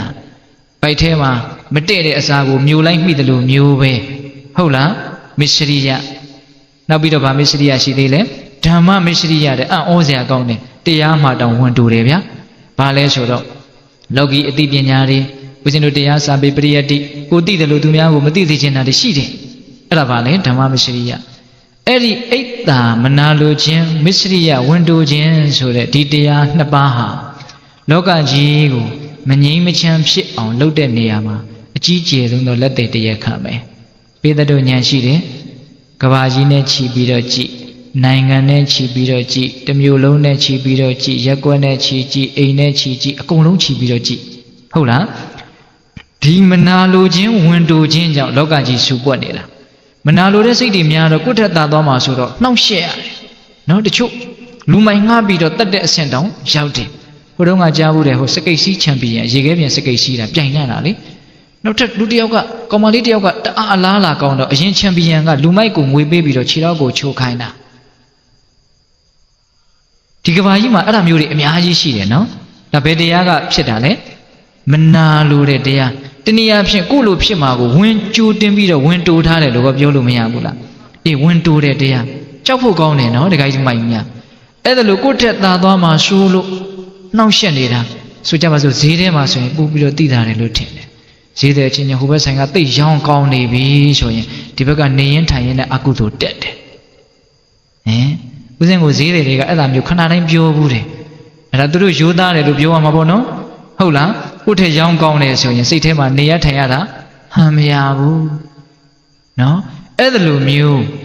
အဲ့ဒါကမနာလိုတဲ့ကိစ္စကစိတ်ထဲတင်ဖြစ်နေရင်တော်သေးတယ်နော်ဗဇက်ပေါ်ထိတက်လာပြီလက်ပေါ်ထိနှောင့်ယှက်မဲ့အဆင့်ရောက်လာပြီဆိုတော့ကြောက်စရာမကောင်းဘူးလားကြောက်စရာကောင်းတယ်အဲ့ဒီဝင်တိုတဲ့အဆင့်ကလည်းအကြီးကြီးဖြစ်လာရင်အင်မတန်ကြောက်စရာကောင်းတယ်ပြစ္ဆုတ်ပန်တန်တရားနှစ်ဖြာဆင်းရဲစေတယ်ပေးတတ်တို့သိပါတယ်လောတကတိတ်တကြားဘူးတယ်နော်အရင်ဘဝကယဟန္တာမထေရကိုသူ့ရဲ့တကာကကြည်ညိုတော့သူမကြည်နှက်ဘူးမခံနိုင်ဘူးအဲ့ဒါနဲ့တက်ကယ်ချောင်းနဲ့ခေါင်းလောင်းထိုးစားတဲ့ကတော့တက်ကယ်ချောင်းနဲ့ခေါင်းလောင်းထိုးတယ်လို့မပါပါဘူးလက်သေးကလေးနဲ့သွားချစ်တာတဲ့ခေါင်းလောင်းကိုကိုကြတော့တကားစီရောက်တော့ပြောမှလေမင်းကသာကြည်ညိုနေတာပါကွာမင်းဖုန်းကြီးကငါခေါင်းလောင်းထိုးတာတော့မနိုးဘူးဟာဟုတ်လားကျောင်းတကားကိုလည်းသွားပြီးတော့အသားလေးလက်သေးလေးနဲ့သွားပြီးတော့ချစ်တယ်ဟုတ်လားငါတကားတွေခောက်ခဲ့ပါတယ်ကွာမှုသားလွတ်ယုံပေါ့နော်နောက်တော့ကျောင်းတကားကအရှင်ဘုရားအဲ့ဒါလို့ဆိုလို့ရှင်လည်းခရီးပန်းလို့နေမှာပါဖေ။တပည့်တော်ဆွန်းလေးလှူပြရဆိုပြီးတော့မုံမုံမြက်မြက်ဆွန်းဟင်းနေတပိတ်ထဲထည့်ပြီးတော့လောင်းလိုက်တာအဲ့ဒီကြမှာဒုက္ခရောက်တာကိုမနာလိုတဲ့ကိုမုန်းတဲ့လူစားမဲ့ဆွန်းဟင်းကိုကိုယ်တိုင်ပယ်ခဲ့ရပြီအဲ့ဒီကြတော့မှအကြီးကျယ်ဒုက္ခဖြစ်တာဘယ်လို့မှမအောင်နိုင်ဘူးမဆောင်စည်းနိုင်ဘူးသူဉာဏ်ရှိတဲ့ယဟန်တစ်ပါးနော်သီလလည်းပြည့်စုံတယ်ဒါပေမဲ့အိတ်တံမစ္စရိယတရားနှိမ့်ဆက်လာတော့အဲ့ဒီဆွန်းနေဟင်းတွေကိုလေမိကြီးခဲတွေရှိတဲ့ပြာပုံတွေကိုတွန်းပြီးတော့ဖုံးထားခဲ့တာယူမသွားနိုင်ဘူးကြောင်းရောက်တော့အဲ့ဒီယဟန်ကမရှိတော့သူ့ရဲ့အိတ်တံမစ္စရိယတွေကိုမြင်လို့ငါဆက်နေရင်ဒီယဟန်ဓာတ်တက်ပူပြီးတော့ကြီးကျယ်တဲ့အပြစ်တွေတင့်တော်မယ်ဆိုတာသိလို့ကြောင်းတကားကိုမဖွင့်မဲနဲ့ခေါင်ကနေဖောက်ပြီးတော့ပြန်သွားတာသူတာမညပုဂ္ဂိုလ်မဟုတ်ဘူးဆိုတာလည်းသိခဲ့စီခြင်းတဲ့သဘောပေါ့အဲ့တော့တကားကမပွင့်သေးဘူးအတွင်းထဲကဂလန့်ချထားတယ်အထဲထဲမှာမရှိတော့အဲ့ဒီကြတော့မှငါမှားပြီဒါယဟန္တာပုဂ္ဂိုလ်ကြီးပဲလို့သူသိတယ်ဒါပေမဲ့လို့ငါဒီကာယကံမြောက်အိတ်တံမစ္စရိယကိုပုံဖော်ခဲ့တယ်အဲ့ဒီနောင်တရတဲ့စိတ်ကြီးပူလောင်တဲ့စိတ်ကြီးနဲ့သိပြီးတော့ငရဲတောင်ကြာရရှာတယ်အိတ်တံမစ္စရိယလက်ချက်မသေးဘူးနော်အဲ့ဒါဦးဇင်းတို့မြတ်စွာဘုရားလက်ထက်ရောက်တော့သိပြီးတော့ဆင်းရဲပါတယ်ဘယ်လောက်ထိဆင်းရဲလဲဦးဇင်းတို့တန်ဝေကရအောင်နည်းနည်းလေးတော့ပြောမယ်ဗျာအိတ်တံမစ္စရိယအကြောင်းနည်းနည်းလေးတော့ပြောမယ်နော်သူကဘယ်မှာရွာကြီးတေပါတောင်းစားတဲ့ရွာကြီးတေပါအင်မတန်ကြီးတဲ့ရွာကြီးတေပါမှာသူ့အမေပိုက်ထဲကိုသူရောက်တဲ့နေ့ကစပြီးတော့အဲ့ဒီရွာအဆင်မပြေဘူးနော်အဲ့ဒါနဲ့တရွာလုံးတို့လှုပ်လှုပ်ကန်လို့လုပ်ငန်းအဆင်မပြေဘူးဆိုရွာကိုတဝက်ခွဲလိုက်တယ်ကာလကံဒီမရှာသူပါတဲ့ဘက်ကအဆင်မပြေဘူးအဲ့လိုနဲ့တဝက်ချင်းခွဲတာသူတို့တအိမ်နဲ့ပဲကြံတယ်နောက်တော့သူ့အဖေမိသားစုတွေကသူ့အမေကိုပါပြစ်သွားတာမင်းဒီကလေးကိုဝင်တည်တဲ့နေ့ကစဒုက္ခရောက်တယ်ဆိုအဲ့မှာဒီကလေးမွေးတဲ့နေ့ကစပြီးတော့အမေဒုက္ခရောက်တယ်အမေဆိုတော့ပြစ်လည်းမပြစ်ရဘူးဒါပေမဲ့ရေရှည်ဘလို့မှဒီသားကိုမွေးမြူလို့သူမစွမ်းနိုင်ဘူးအဲ့ဒါနဲ့မတ်တက်ပြေးလေးအရွယ်မှာ ခွက်ကလေးတစ်ခုပေးပြီးတော့ဟိုအိမ်ကတိတ်စေတနာကောင်းတယ်ငါသားသွားတောင်းကြည့်လွတ်ပြီးတော့မအေကကိုလွတ်ယုံပြေတာအဲ့ဒီကနေ့ကစပြီးတော့ဟိုသူများအိမ်ကထမင်းလုံးဟင်းလုံးပကံဆေးလို့ကြတာလေးကိုငှက်တီကြီးတွေကောက်တယ်လို့တလုံးချင်းကောက်ပြီးတော့သူ့ရဲ့အသက်ကိုဆက်ခဲ့ရတာဒါပေမဲ့ယဟန္တာဖြစ်နိုင်တဲ့တတ္တိဖြစ်မဲ့ပါရမီကသူ့ရဲ့ဝမ်းထဲမှာဟိုအလုံးပိတ်ထားတဲ့အိုးထဲမှာဖျောင်းနိုင်မီလေးထွန်းထားသလိုတလက်လက်ရှိတယ်တဲ့အဲ့ဒါကတော့ရှိတယ်နော်သူ့အပိုင်းနဲ့သူပဲနော်အတွင်းထဲမှာလည်းတိတ်ပြီးတော့စွန့်တဲ့သဘောကရှိနေတယ်အပြင်မှာလည်းပဲတိတ်ပြီးတော့ဆင်းရဲတဲ့သဘောကတော့ရှိနေတယ်ဟိုကံတွေဟာကောင်းတာကကောင်းတယ်လို့မကောင်းတာဟာမကောင်းတယ်လို့တိတိကျကျပဲစီမန်းနေတာဟုတ်လားအဲ့ဒါ तू မဝရေစာနဲ့တကယ့်ကိုမြေဖို့ဘလူးလေးလို့အသက်ရှင်ရတယ်နောက်တော့ရှင်သာရိပုတ္တရာကိုရမြတ်ကြီးနဲ့တွေ့တော့အင်မတန်သနာတယ်ရှစ်သားမင်းကိုရင်ဝတ်မလားတပည့်တော်ဝတ်ချင်တယ်ဘယ်သူကဝတ်ပင်မှာတော့လိုက်ခဲ့ဆိုပြီးတော့ကိုယ်တိုင်ရေချိုးပေးတယ်ကိုယ်တိုင်သင်္ကန်းဝတ်ပေးတယ်အသက်20ပြည့်တော့ယဟန်ခံပေးတယ်တရက်မှဆုံးဝအောင်မစားရ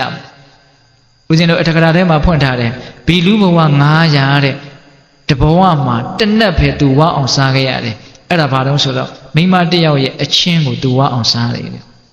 နော်ခွေးဘဝ900ဆက်ဖြစ်တယ်တဘဝထဲမှာတနက်တည်းပဲဝအောင်စားခဲ့ရတယ်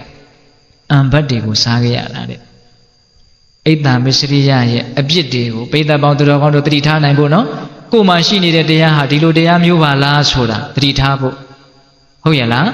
အေးအဲ့ဒါနဲ့ तू ယဟန္တာဖြစ်တယ်ပိဋကယဟန္တာဖြစ်တယ်နော်ယဟန္တာဖြစ်တဲ့ဒီအတွင်းမှာကိလေသာဘာမှမရှိတော့ဘူးမကောင်းမှုဘာမှမရှိတော့ဘူးဒါပေမဲ့လို့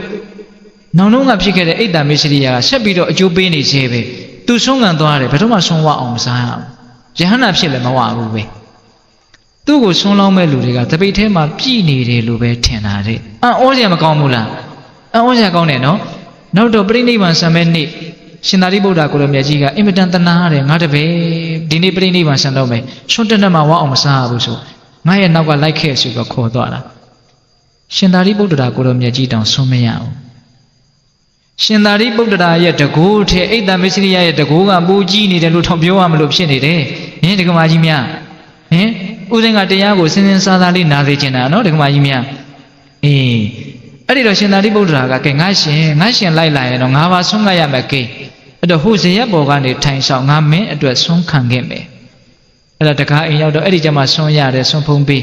ကဲငါရဲ့တပည့်ဇရက်ပေါ်မှာရှိတယ်သွားပြီးတော့ဆုံးပို့ချကြအောင်ခိုင်းလိုက်တာ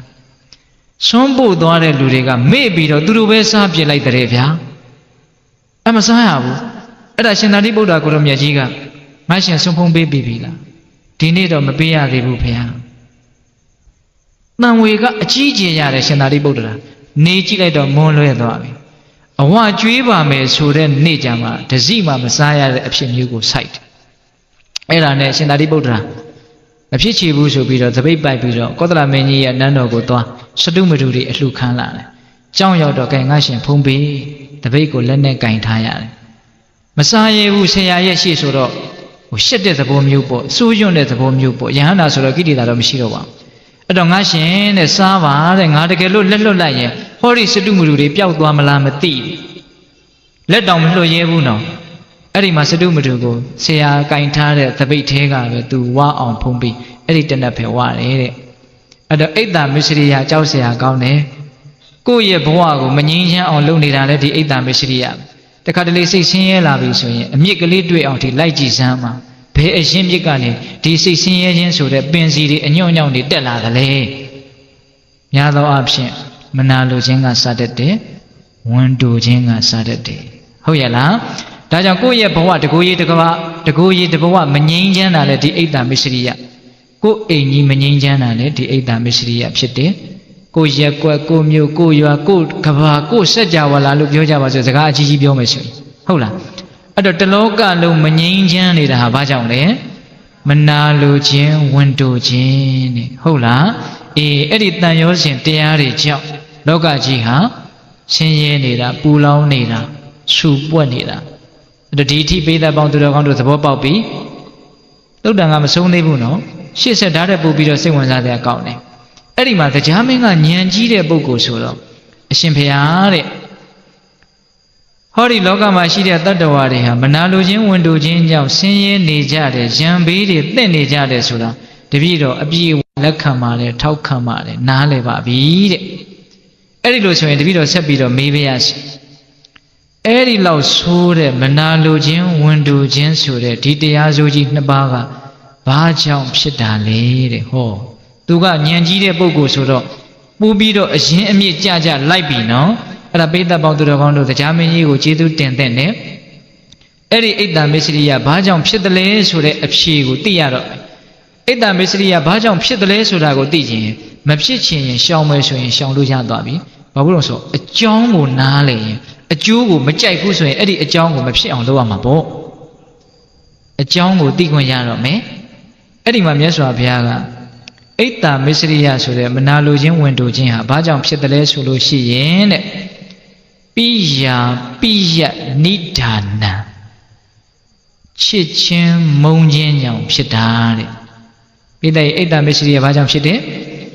ချစ်ချင်းမုန်းခြင်းကြောင့်ဖြစ်တာတဲ့ပိဋကပေါင်းသူတော်ကောင်းတို့ဦးဇင်းတို့တွေမှာကိုချစ်အပ်တဲ့တတ္တဝါသင်္ခါရသက်ရှိသမဲ့တွေရှိတယ်ကိုမုန်းတဲ့သက်ရှိသမဲ့တွေရှိတယ်အဲ့ဒီချစ်အပ်သောအာယုမုန်းအပ်သောအာယုမိုင်းဆိုင်ရာမှာလည်းရှိတယ်ဒီအတွင်းတန်မှာလည်းချစ်တတ်တဲ့သဘောတရားရှိတယ်မုန်းတတ်တဲ့သဘောတရားရှိတယ်အဲ့ဒီချစ်ချင်းမုန်းခြင်းဆိုတဲ့တရားတွေဟာမနာလိုခြင်းဝန်တိုခြင်းကိုဖြစ်စေတယ်ဦးဇင်းအကျဉ်းမြင်လေးပဲပြောမယ်ဗျာအကျဉ်းမြင်အဖြစ်မုန်းရင်မနာလိုဘူး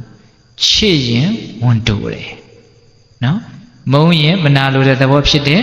ချစ်ရင်ဝန်တိုတဲ့သဘောဖြစ်တယ်ဒါအကျဉ်းမြင်ပြောတာနော်ချစ်ချင်းကလည်းမနာလိုခြင်းဝန်တိုခြင်းနှစ်ပါးလုံးကိုဖြစ်စေနိုင်တယ်မုန်းခြင်းကလည်းမနာလိုခြင်းဝန်တိုခြင်းနှစ်ပါးလုံးကိုဖြစ်စေနိုင်တယ်ပေတတ်တော်ဉာဏ်ရှိတယ်ကိုချစ်တဲ့ပုဂ္ဂိုလ်နဲ့ပတ်သက်ပြီးတော့မနာလိုခြင်းဝန်တိုခြင်းဘလို့ဖြစ်တယ်လဲကိုစဉ်းစား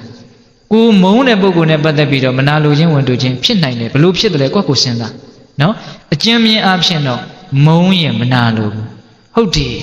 ကိုမုန်းတဲ့ပုဂ္ဂိုလ်ကိုယ့်ထက်သားသွားပြီကိုယ့်ထက်မသားအောင်တောင်မှအရှင်ပြေသွားပြီလို့သိရရင်မနာလိုတဲ့သဘောဖြစ်တယ်ဗျ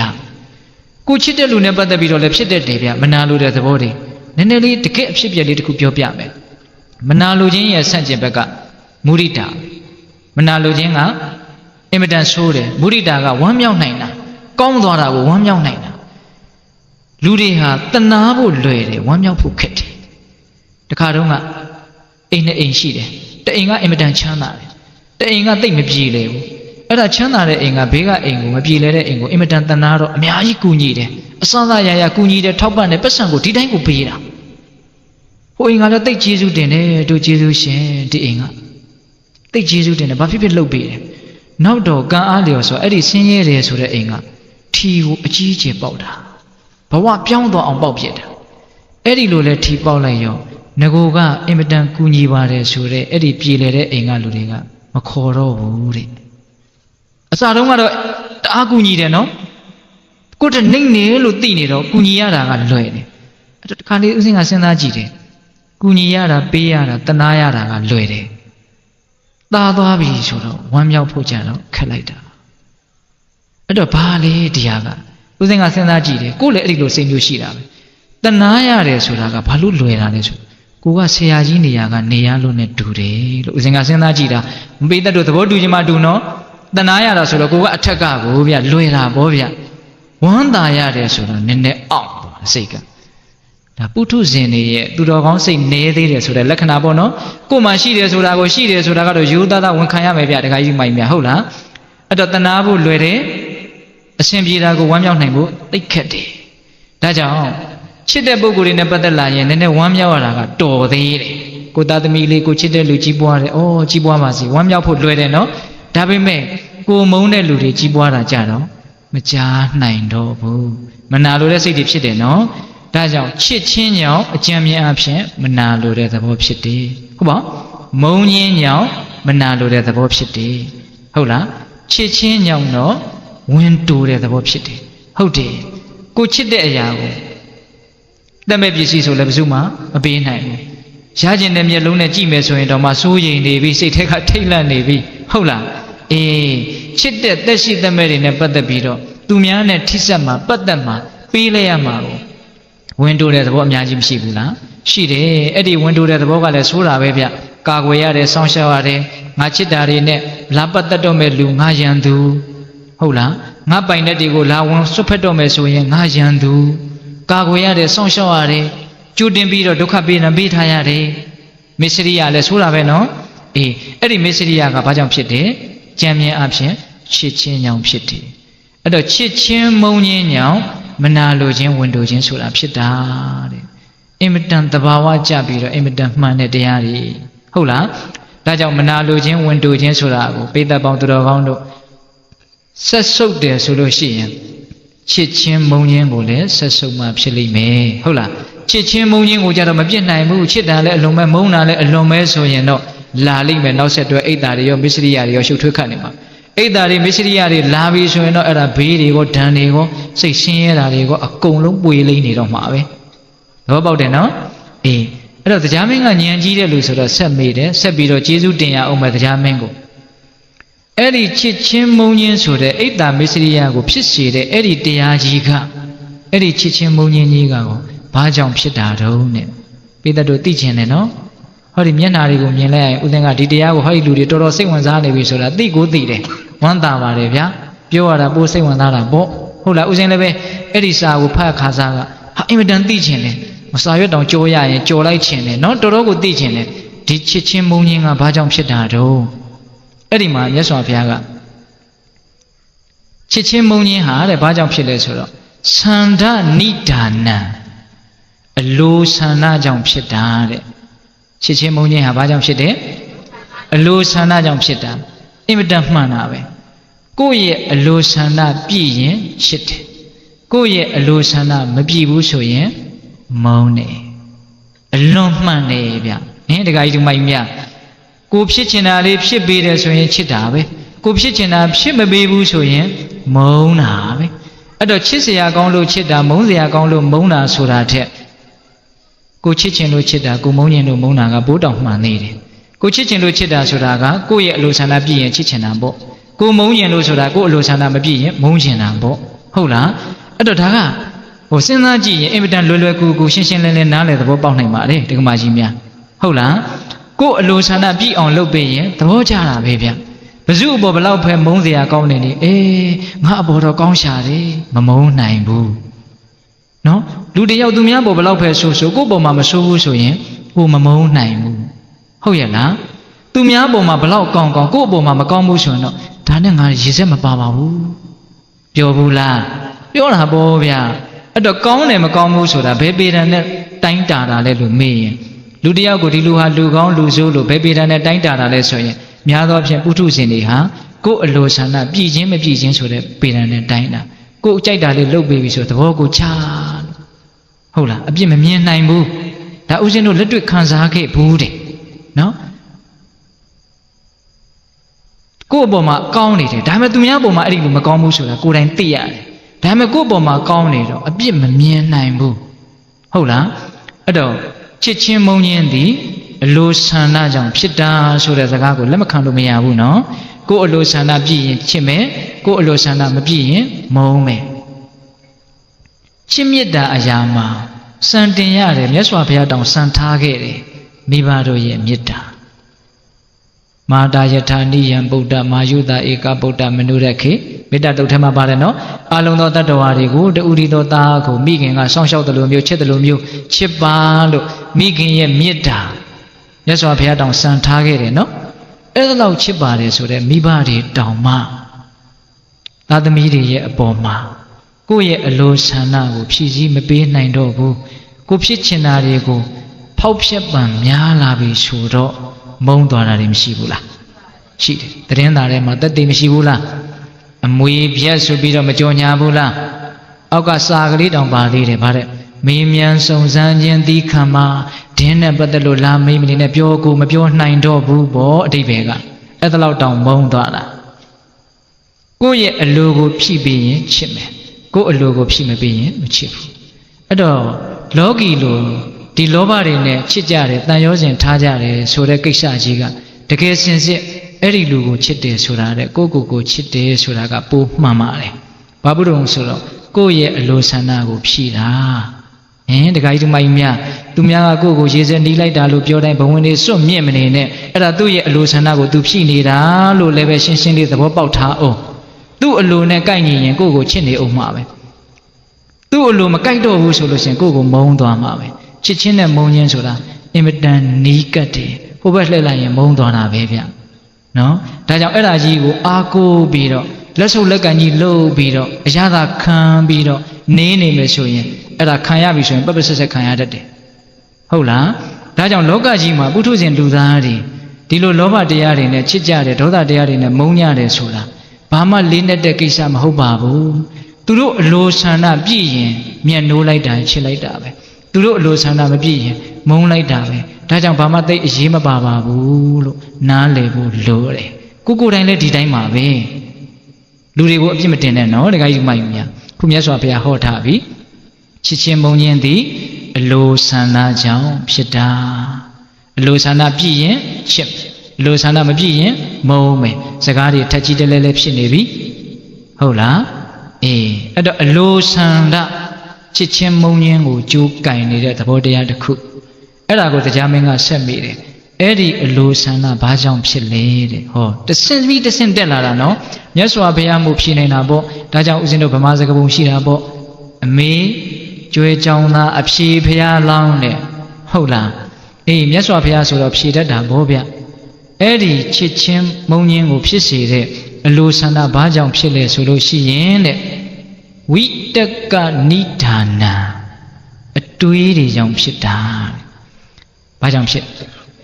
အတွေးတွေကြောင့်ဖြစ်တာတဲ့အလိုဆန္ဒဆိုတာအတွေးကယူယူအတွေးမဟုတ်ဘလို့အတွေးလဲဆိုတော့ဝိနိစ္စယဝိတက်တယ်အဲ့ဒါလေးကိုဦးဇင်းနည်းနည်းလို့နားလည်အောင်ရှင်းပြမယ်ဆုံးဖြတ်ချက်နဲ့ဆုံးဖြတ်ချက်ချတဲ့အတွေးဆုံးဖြတ်ချက်တွေချနေတဲ့အတွေးအဲ့ဒီဝိနိစ္စယဝိတက်က2မျိုးရှိတယ်တဲ့တဏဝိနိစ္စယဝိတက်ကနဲ့ဒိဋ္ဌိဝိနိစ္စယဝိတက်ကလို့2မျိုးရှိတယ်မြင်တိုင်းကြားတိုင်းတွေးတိုင်းသိတိုင်းထိတိုင်းတွေးတာလေးတွေရှိတယ်ဘယ်လိုတွေးလဲဆိုတော့လိုချင်စရာကောင်းတယ်ဆိုတဲ့အထင်နဲ့တွေးတဲ့အတွေးအဲ့ဒါကတဏဝိနိစ္စယဝိတက်ကငါသူတစ်ပါးယောက်ျားမိန်းမတတ္တဝါဆိုတဲ့ပြည့်ညက်ကိုအာယုံပြုတ်ပြီးတော့တတ္တဝါဆိုတဲ့အထင်နဲ့တွေးတဲ့အတွေးအဲ့ဒါကဒိဋ္ဌိဝိနိစ္စယဝိတက်ကဟုတ်လားဒီနေရာမှာဘာအတွေးလဲဆိုတော့တဏဝိနိစ္စယဝိတက်ကတဲ့ဒါကိုရှင်းရှင်းလေးအရက်စကားနဲ့မဟာရှိစတော်ဘုရားကြီးရဲ့စကားလုံးကိုယူပြောရမယ်ဆိုလို့ရှိရင်တော့ကောင်းနေထင်တဲ့အတွေးတဲ့ဟောပိဋကဘာထင်တဲ့အတွေးကောင်းနေထင်တဲ့အတွေးတွေကြောင့်အလိုဆန္ဒဖြစ်တာသိမှန်တာပေါ့တခါယူမိုက်များကောင်းတယ်လို့ထင်တဲ့အထင်တွေနဲ့တွေးနေတာအဲ့ဒါလိုတွေးနေသေးသမျှကာလပတ်လုံးတော့အလိုဆန္ဒတွေကကြီးထွားလာအလိုဆန္ဒတွေကြီးထွားလာရင်အဲ့ဒီအလိုဆန္ဒနဲ့ကိုက်ညီတဲ့တတ္တဝါပြည့်ညက်တတ္တဝါအရာဝတ္ထုအကုန်လုံးကိုချစ်မယ်အဲ့ဒီအလိုဆန္ဒနဲ့မကိုက်ညီတဲ့တတ္တဝါတတ်မဲ့အကုန်လုံးကိုမုန်းမယ်ဟုတ်လားအဲ့တော့အလိုဆန္ဒဆိုတာကောင်းတယ်ထင်တဲ့အတွေးကြောင့်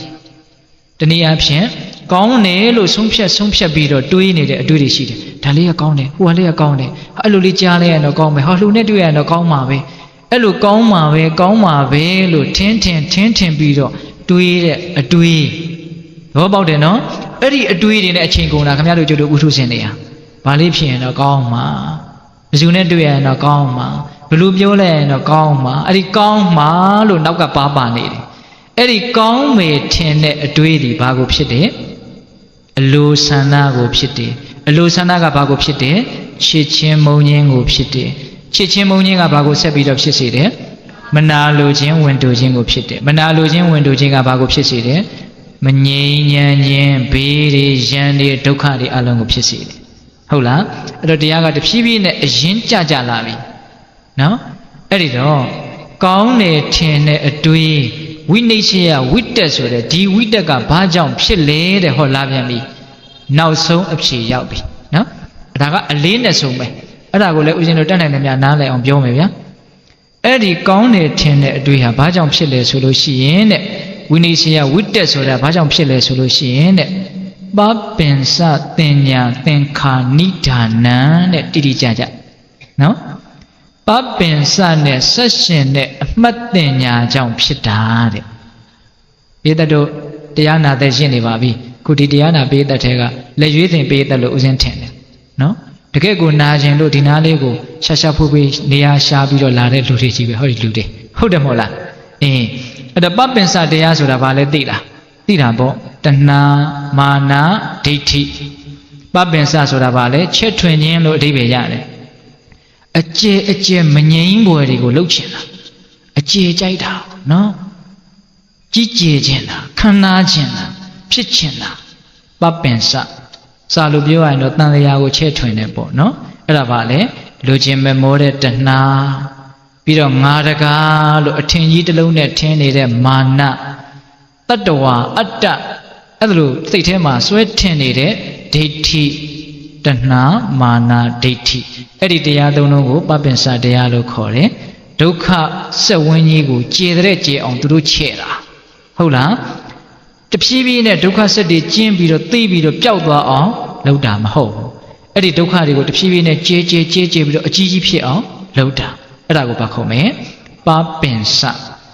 အဲ့ဒီပပင်စဆိုတာကတဏှာမာနဒိဋ္ဌိအဲ့ဒီတဏှာမာနဒိဋ္ဌိနဲ့ဆက်ရှင်တဲ့အမှတ်ပညာတဏှာမာနဒိဋ္ဌိကိုဆိုလိုတာမဟုတ်ဘူးပညာကိုဆိုလိုတာပညာကဒါပေမဲ့ဘာနဲ့ရှင်တာလဲတဏှာမာနဒိဋ္ဌိနဲ့ရှင်းနေတဲ့ပညာအဲ့တော့ဦးဇင်းတို့ရိုးနားလည်အောင်ပြောရမယ်ဆိုရင်တသံတရားလုံးကစပြီးတော့လွဲခဲ့မှားခဲ့တဲ့အမှတ်တွေနော်အမှတ်မှားကြီးပေါ့ကောင်းတယ်လို့မှတ်မှားခဲ့တာငါလို့အထင်မှားခဲ့တာမာနရှိစရာထင်တယ်ဆိုအထင်ကြီးတစ်လုံးနဲ့မှားခဲ့တာအမှတ်မှားခဲ့တာတင်ညာအမှားကြီးပေါ့တင်ညာကအမှန်မဟုတ်ဘူးအနိစ္စတင်ညာလို့တင်ညာအမှန်မဟုတ်ဘူးဘာတင်ညာလဲပပင်စနဲ့ဆက်ရှင်တဲ့တင်ညာအဲ့ဒီတင်ညာကြီးကအယိုးဆွဲအောင်ရှိနေတဲ့ဒီထဲမှာနော်ဒါကြောင့်မြင်လိုက်တယ်ကြားလိုက်တယ်သိလိုက်တယ်ထိလိုက်တယ်ဆိုရင်အဲ့ဒီပပင်စနဲ့ရှင်တဲ့တင်ညာကြီးကအထဲထဲမှာသူကနှစ်အလလတန်တရားနဲ့ခြီးပြီးတော့ကိန်းနေတာရှိတယ်လေအဲ့တော့အဲ့ဒါကြီးနဲ့ရှင်ပြီးတော့တွေးမှာပေါ့ဟုတ်လားအဲ့ဒီပပင်စနဲ့ဆက်ရှင်နေတဲ့တင်ညာကြီးရှိတော့တွေးပြီးဆိုတော့ဘယ်လိုတွေးမှာတော့ကောင်းတယ်လို့ထင်တဲ့အထင်နဲ့တွေးမှာသောတော်တုံးကဝိတက်ကိုရောက်သွားတာနော်ဝိနည်းဆရာဝိတက်ကိုရောက်သွားတာနော်ကောင်းတယ်ထင်တဲ့အထင်နဲ့တွေးတာအလကားတွေးတာမဟုတ်ဘူးသူ့ရဲ့နောက်ွယ်ကပပင်စနဲ့ရှင်တဲ့အမှတ်တင်ညာကြီးကစိတ်ဆိုပြီးတော့ခိုင်းနေတာပေါ့ဆိုလိုတာကဟုတ်လားဒါကြောင့်စွန်းတော်ဆရာကြီးပြောတာကြားဘူးတယ်ဟုတ်လားမြင်တာကိုတင်ညာဖုံးတော့သင်္ကာမကင်းဖြစ်တတ်တယ်တဲ့နော်မြင်နေတာကြားနေတာရုပ်တည်နံတွေကိုမြင်တာကြားတာပါပဲတကယ်ကအစင်းတွေမြင်တယ်အတန်တွေကြားတယ်သို့တော့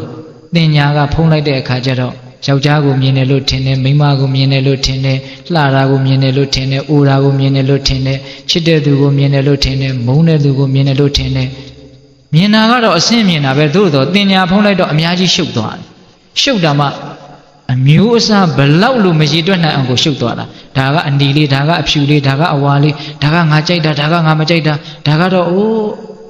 ဥပိ္ပခာသဘောမျိုးနဲ့အဲ့လိုလေးတွေရှုတာလည်းအများကြီးပဲအဲ့ဒါဘယ်သူကခြေလဲနေတာလဲပညာကခြေလဲနေတာပိဋိဘာကခြေလဲနေတာပညာကခြေလဲနေတာဒါကြောင့်မြတ်စွာဘုရားကမရိရှိကုပမာပညာဆိုတာတန်လျက်နဲ့တူတယ်တဲ့အမှန်အကန်မဟုတ်ဘူးနော်ခင်ဗျားတို့ကျတို့ပုထုဇဉ်တွေရဲ့ပညာကအမြဲတမ်းလှည့်စားနေတာဝေဒနာကချက်တင်ညာကလှည့်ဆိုတာအဲ့ဒါပဲ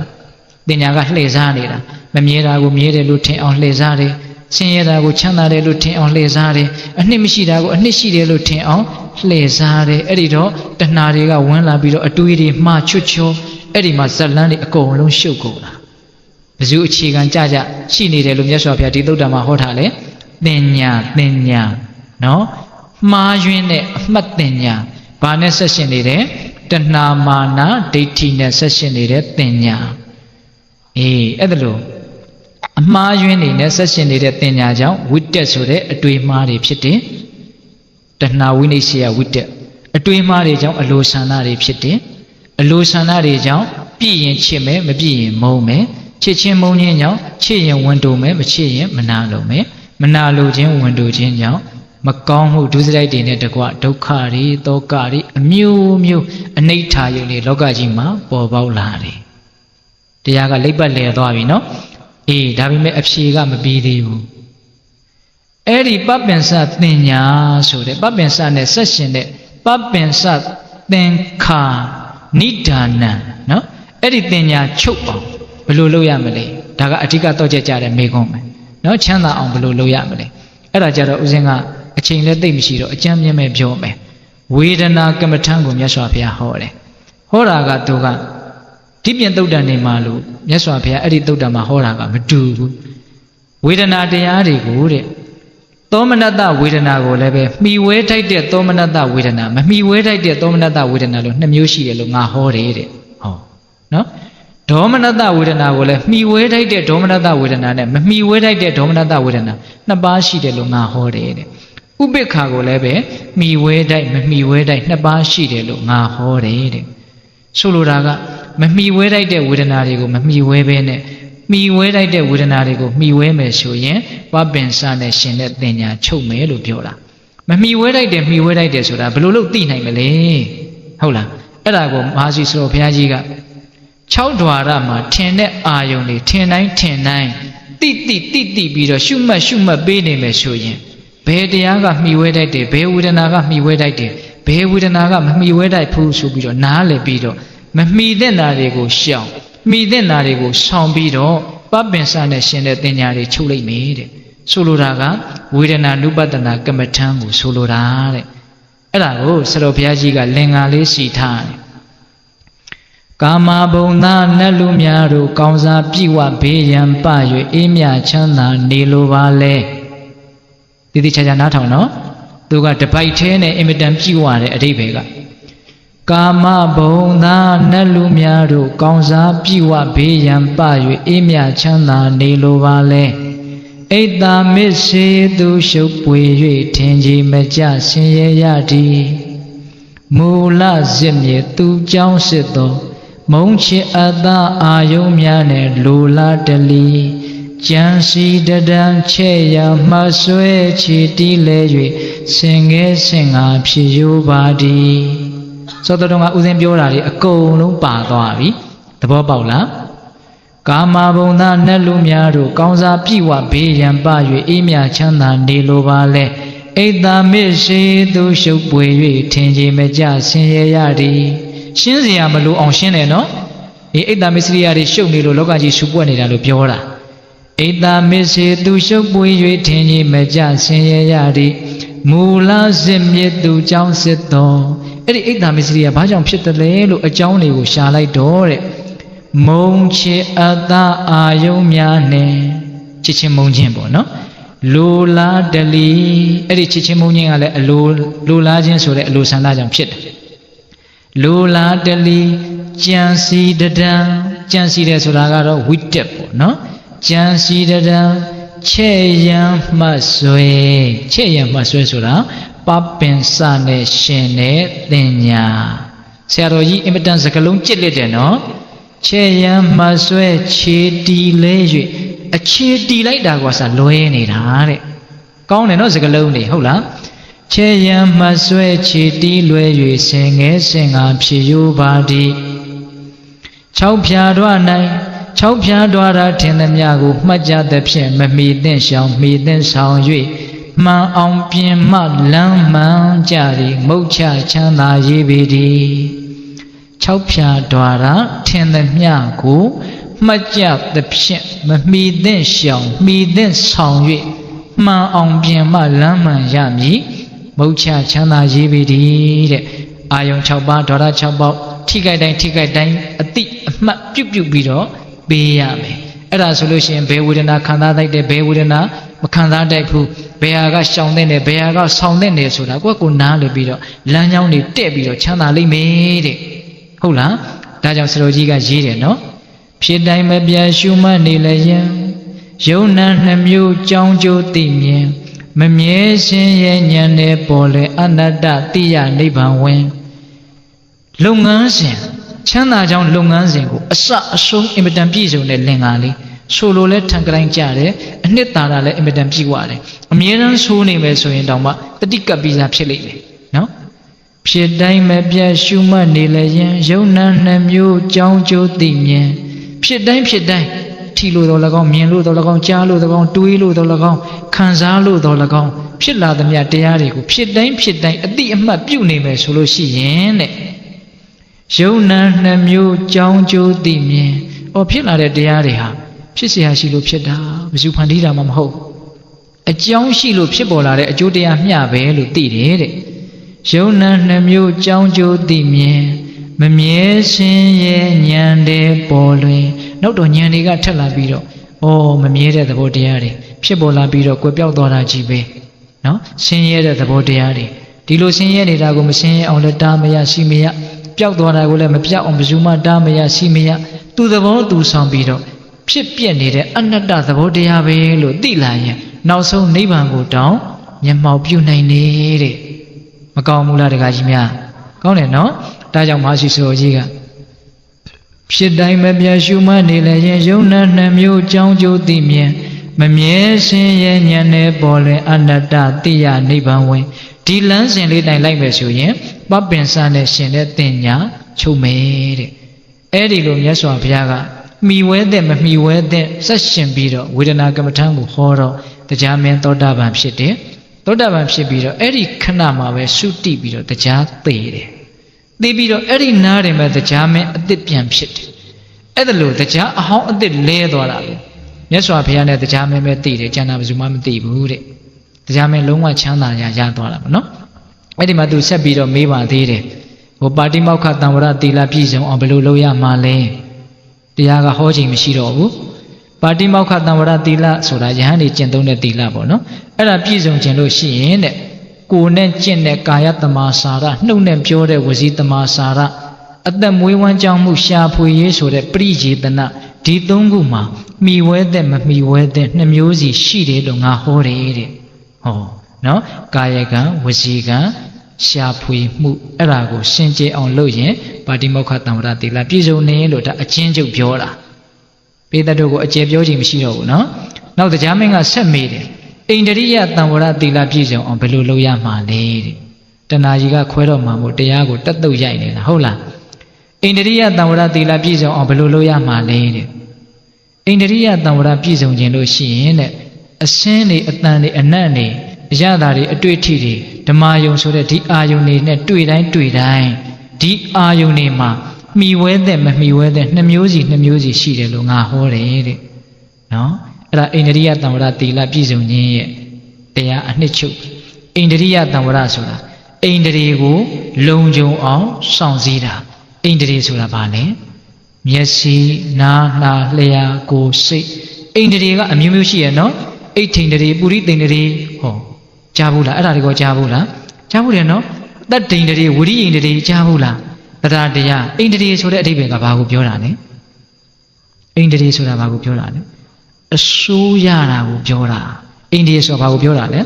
အစိုးရတာကိုပြောတာမျက်စိကဘာကိုအစိုးရတာမြင်ခြင်းမှာအစိုးရတာဟုတ်တာပေါ့မြင်တဲ့ကိစ္စကိုနားကဝင်လှုပ်ချင်လို့မရဘူးနော်မြင်တဲ့နေရာမှာသူဆရာကြီးပဲသူကလွဲလို့ဘယ်သူမှမတတ်နိုင်ဘူးနော်ဒါကြောင့်မြင်တဲ့ကိစ္စမှာမျက်စိဟာအစိုးရပဲကြားတဲ့ကိစ္စမှာနားဟာအစိုးရပဲအနတ်နဲ့ပတ်သက်လာရင်နှာခေါင်းဟာအစိုးရပဲဒါကြောင့်သူတို့ဟာဣန္ဒြေဆိုတဲ့နာမည်ကိုရတာ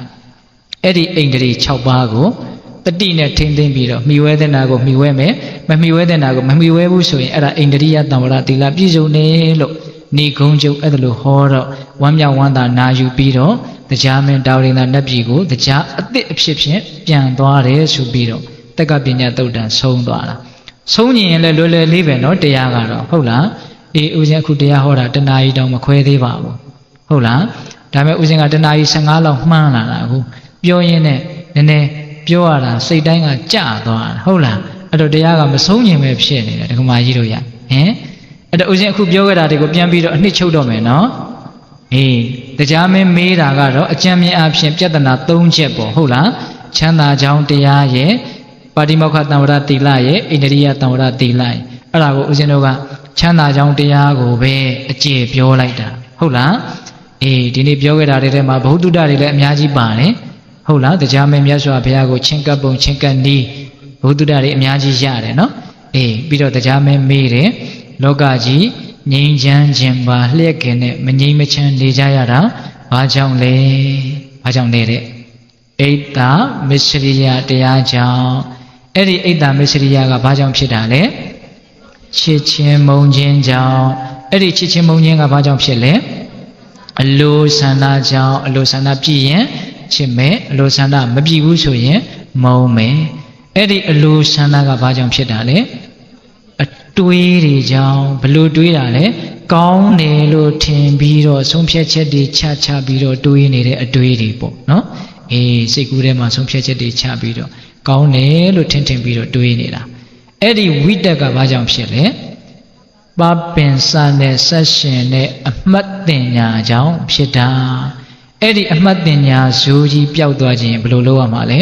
ဝေဒနာနုပတနာကမ္မထံကိုရှင်းပြန်ရမှာခံစားမှုတွေရဲ့သဘောတဘာဝကိုနားလည်အောင်ကြိုးစားရမှာဟုတ်လားဦးဇင်းတို့တဲ့ပြောမယ်ဆိုရင်တော့ခံစားမှုတွေရဲ့မမြဲတာကိုမမြဲဘူးလို့သိမယ်ဆိုလို့ရှိရင်ကောအဲ့ဒီပပင်စနဲ့ရှင်တဲ့တင်ညာမချုပ်နိုင်ဘူးလားချုပ်နိုင်တယ်ပါတိမောက္ခတံဝရတိလဆက်မိတယ်အိန္ဒိယတံဝရတိလဆက်မိတယ်အေးအဲ့ဒါဦးဇင်းတို့အင်မတန်ရှည်လျားတဲ့တက္ကပညာသုတ်တန်ကြီးရဲ့ဒါအနှစ်ချုပ်ပဲနော်ညာပေါင်းများစွာဟောလို့ရတဲ့တရားကိုဦးဇင်းတို့တဏှာကြီးမခွဲခင်မှာပဲပိဿပေါင်းသူတော်ကောင်းတို့ကိုတတ်နိုင်သမျှရှင်းပြပါတယ်ဟုတ်လားဒါကြောင့်ကိုယ့်ရဲ့ဘဝငြိမ်းချမ်းခြင်းနဲ့အေးချမ်းခြင်းနဲ့ဆိုလို့ရှိရင်ဒီတရားတော်မှာလာတဲ့နည်းတွေအတိုင်းကြိုးစားကြမယ်ဆိုရင်ငြိမ်းချမ်းမယ်အေးချမ်းမယ်ဟုတ်လားဒါကြောင့်ကိုယ့်ရဲ့ဘဝငြိမ်းချမ်းအောင်ကြိုးစားပြီးတော့တစ်ဆက်တည်းပဲကိုယ်အိမ်ကိုယ်ရက်ကွက်ကိုယ်မြို့ကိုယ်ရွာကိုယ်ကဘာငြိမ်းချမ်းအောင်တတ်နိုင်သမျှကြိုးစားနိုင်ကြပါစေလို့ဦးဇင်းတို့ဆန္ဒပြုရင်းနဲ့မေတ္တာပို့ပြီးတော့အဆုံးသတ်ကြရအောင်ဗျာဘဝတုတဗ္ဗမင်္ဂလံရခန္တုတဗ္ဗဒေဝတာတဗ္ဗဗုဒ္ဓ ानु ဘာဝေနတရာတုခိဘဝန္တုတေဘဝတုတဗ္ဗမင်္ဂလံရခန္တုတဗ္ဗဒေဝတာတဗ္ဗဓမ္မာနုဘာဝေနတရာတုခိဘဝန္တုတေဘဝတုတဗ္ဗမင်္ဂလံရခန္တုတဗ္ဗဒေဝတာတဗ္ဗသံဃာနုဘာဝေနတရာတုခိဘဝန္တုတေတေတုံမာကတရားနာပိသပေါင်းတင်သူတော်ကောင်းတို့သာတာအလုံးသောတတ္တဝအနန္တတို့အားသဗ္ဗမင်္ဂလံကောင်းဆိုသမျှလောကီလောကုတ္တရာကောင်းဆိုသမျှမင်္ဂလာဝဝတိဘဝတုကောင်းစွာမသိဖြစ်တော်မူကြပါစေတည်းသဗ္ဗဒေဝတာမိမိတို့ခန္ဓာကိုယ်မှာစောင့်ကြနေကြကုန်သောနတ်မိမိတို့အိမ်မှာစောင့်ကြနေကြကုန်သောနတ်မိမိတို့သာသနာမိမိတို့ကဘာမှာစောင့်ကြနေကြကုန်သောနာမယနာကောင်းနာပေါင်းတို့ကလည်းပဲသက်ခန္ဓုကောင်းစွာမသိစောင့်ရှောက်တော်မူနိုင်ကြပါစေတည်းသဗ္ဗဗုဒ္ဓ ानु ဘာဝေနကင်းငါဝါလူသေးစုမကပွင့်တော်မူကြတဲ့ဆွေဆိုတော်တာဘာဘုရားရှင်ကိုယ်တော်မြတ်တို့ရဲ့တကုတေသောအာနုဘော်တော်တို့ကြောင့်၎င်းသဗ္ဗဓမ္မ ानु ဘာဝေနမေလိတံဖူလိတံနိဗ္ဗာန်ပရိယတိဟုဆိုသောစေတံတော်တရားတော်မြတ်တို့ရဲ့တကုတေသောအာနုဘော်တော်တို့ကြောင့်၎င်းသဗ္ဗသံဃာ ानु ဘာဝေနမကထံလေးရောက်ဖလက်ထံလေးရောက်ဆိုသောရှင်အောင်တော်ရိယသံဃာရှင်မြတ်တို့နဲ့တကွသီလကိုသမာဓိကိုပညာကိုတို့နဲ့ပြည့်စုံတော်မူကြတဲ့သမုဒိသံဃာရှင်ကောင်းရှင်မြတ်ပေါင်းတို့ရဲ့တကုတေသောအာနုဘော်တော်တို့ကြောင့်၎င်းတရားနိယောညပါဘေကမဆိုင်ခြင်းရှိတိုင်းဒုက္ခိကိုစိတ်နှပြချမ်းမာချမ်းသာခြင်းရှိကြကုန်သည်ဘဝတို့ကောင်းစွာမသွေဖြစ်တော်မူကြပါစေတည်း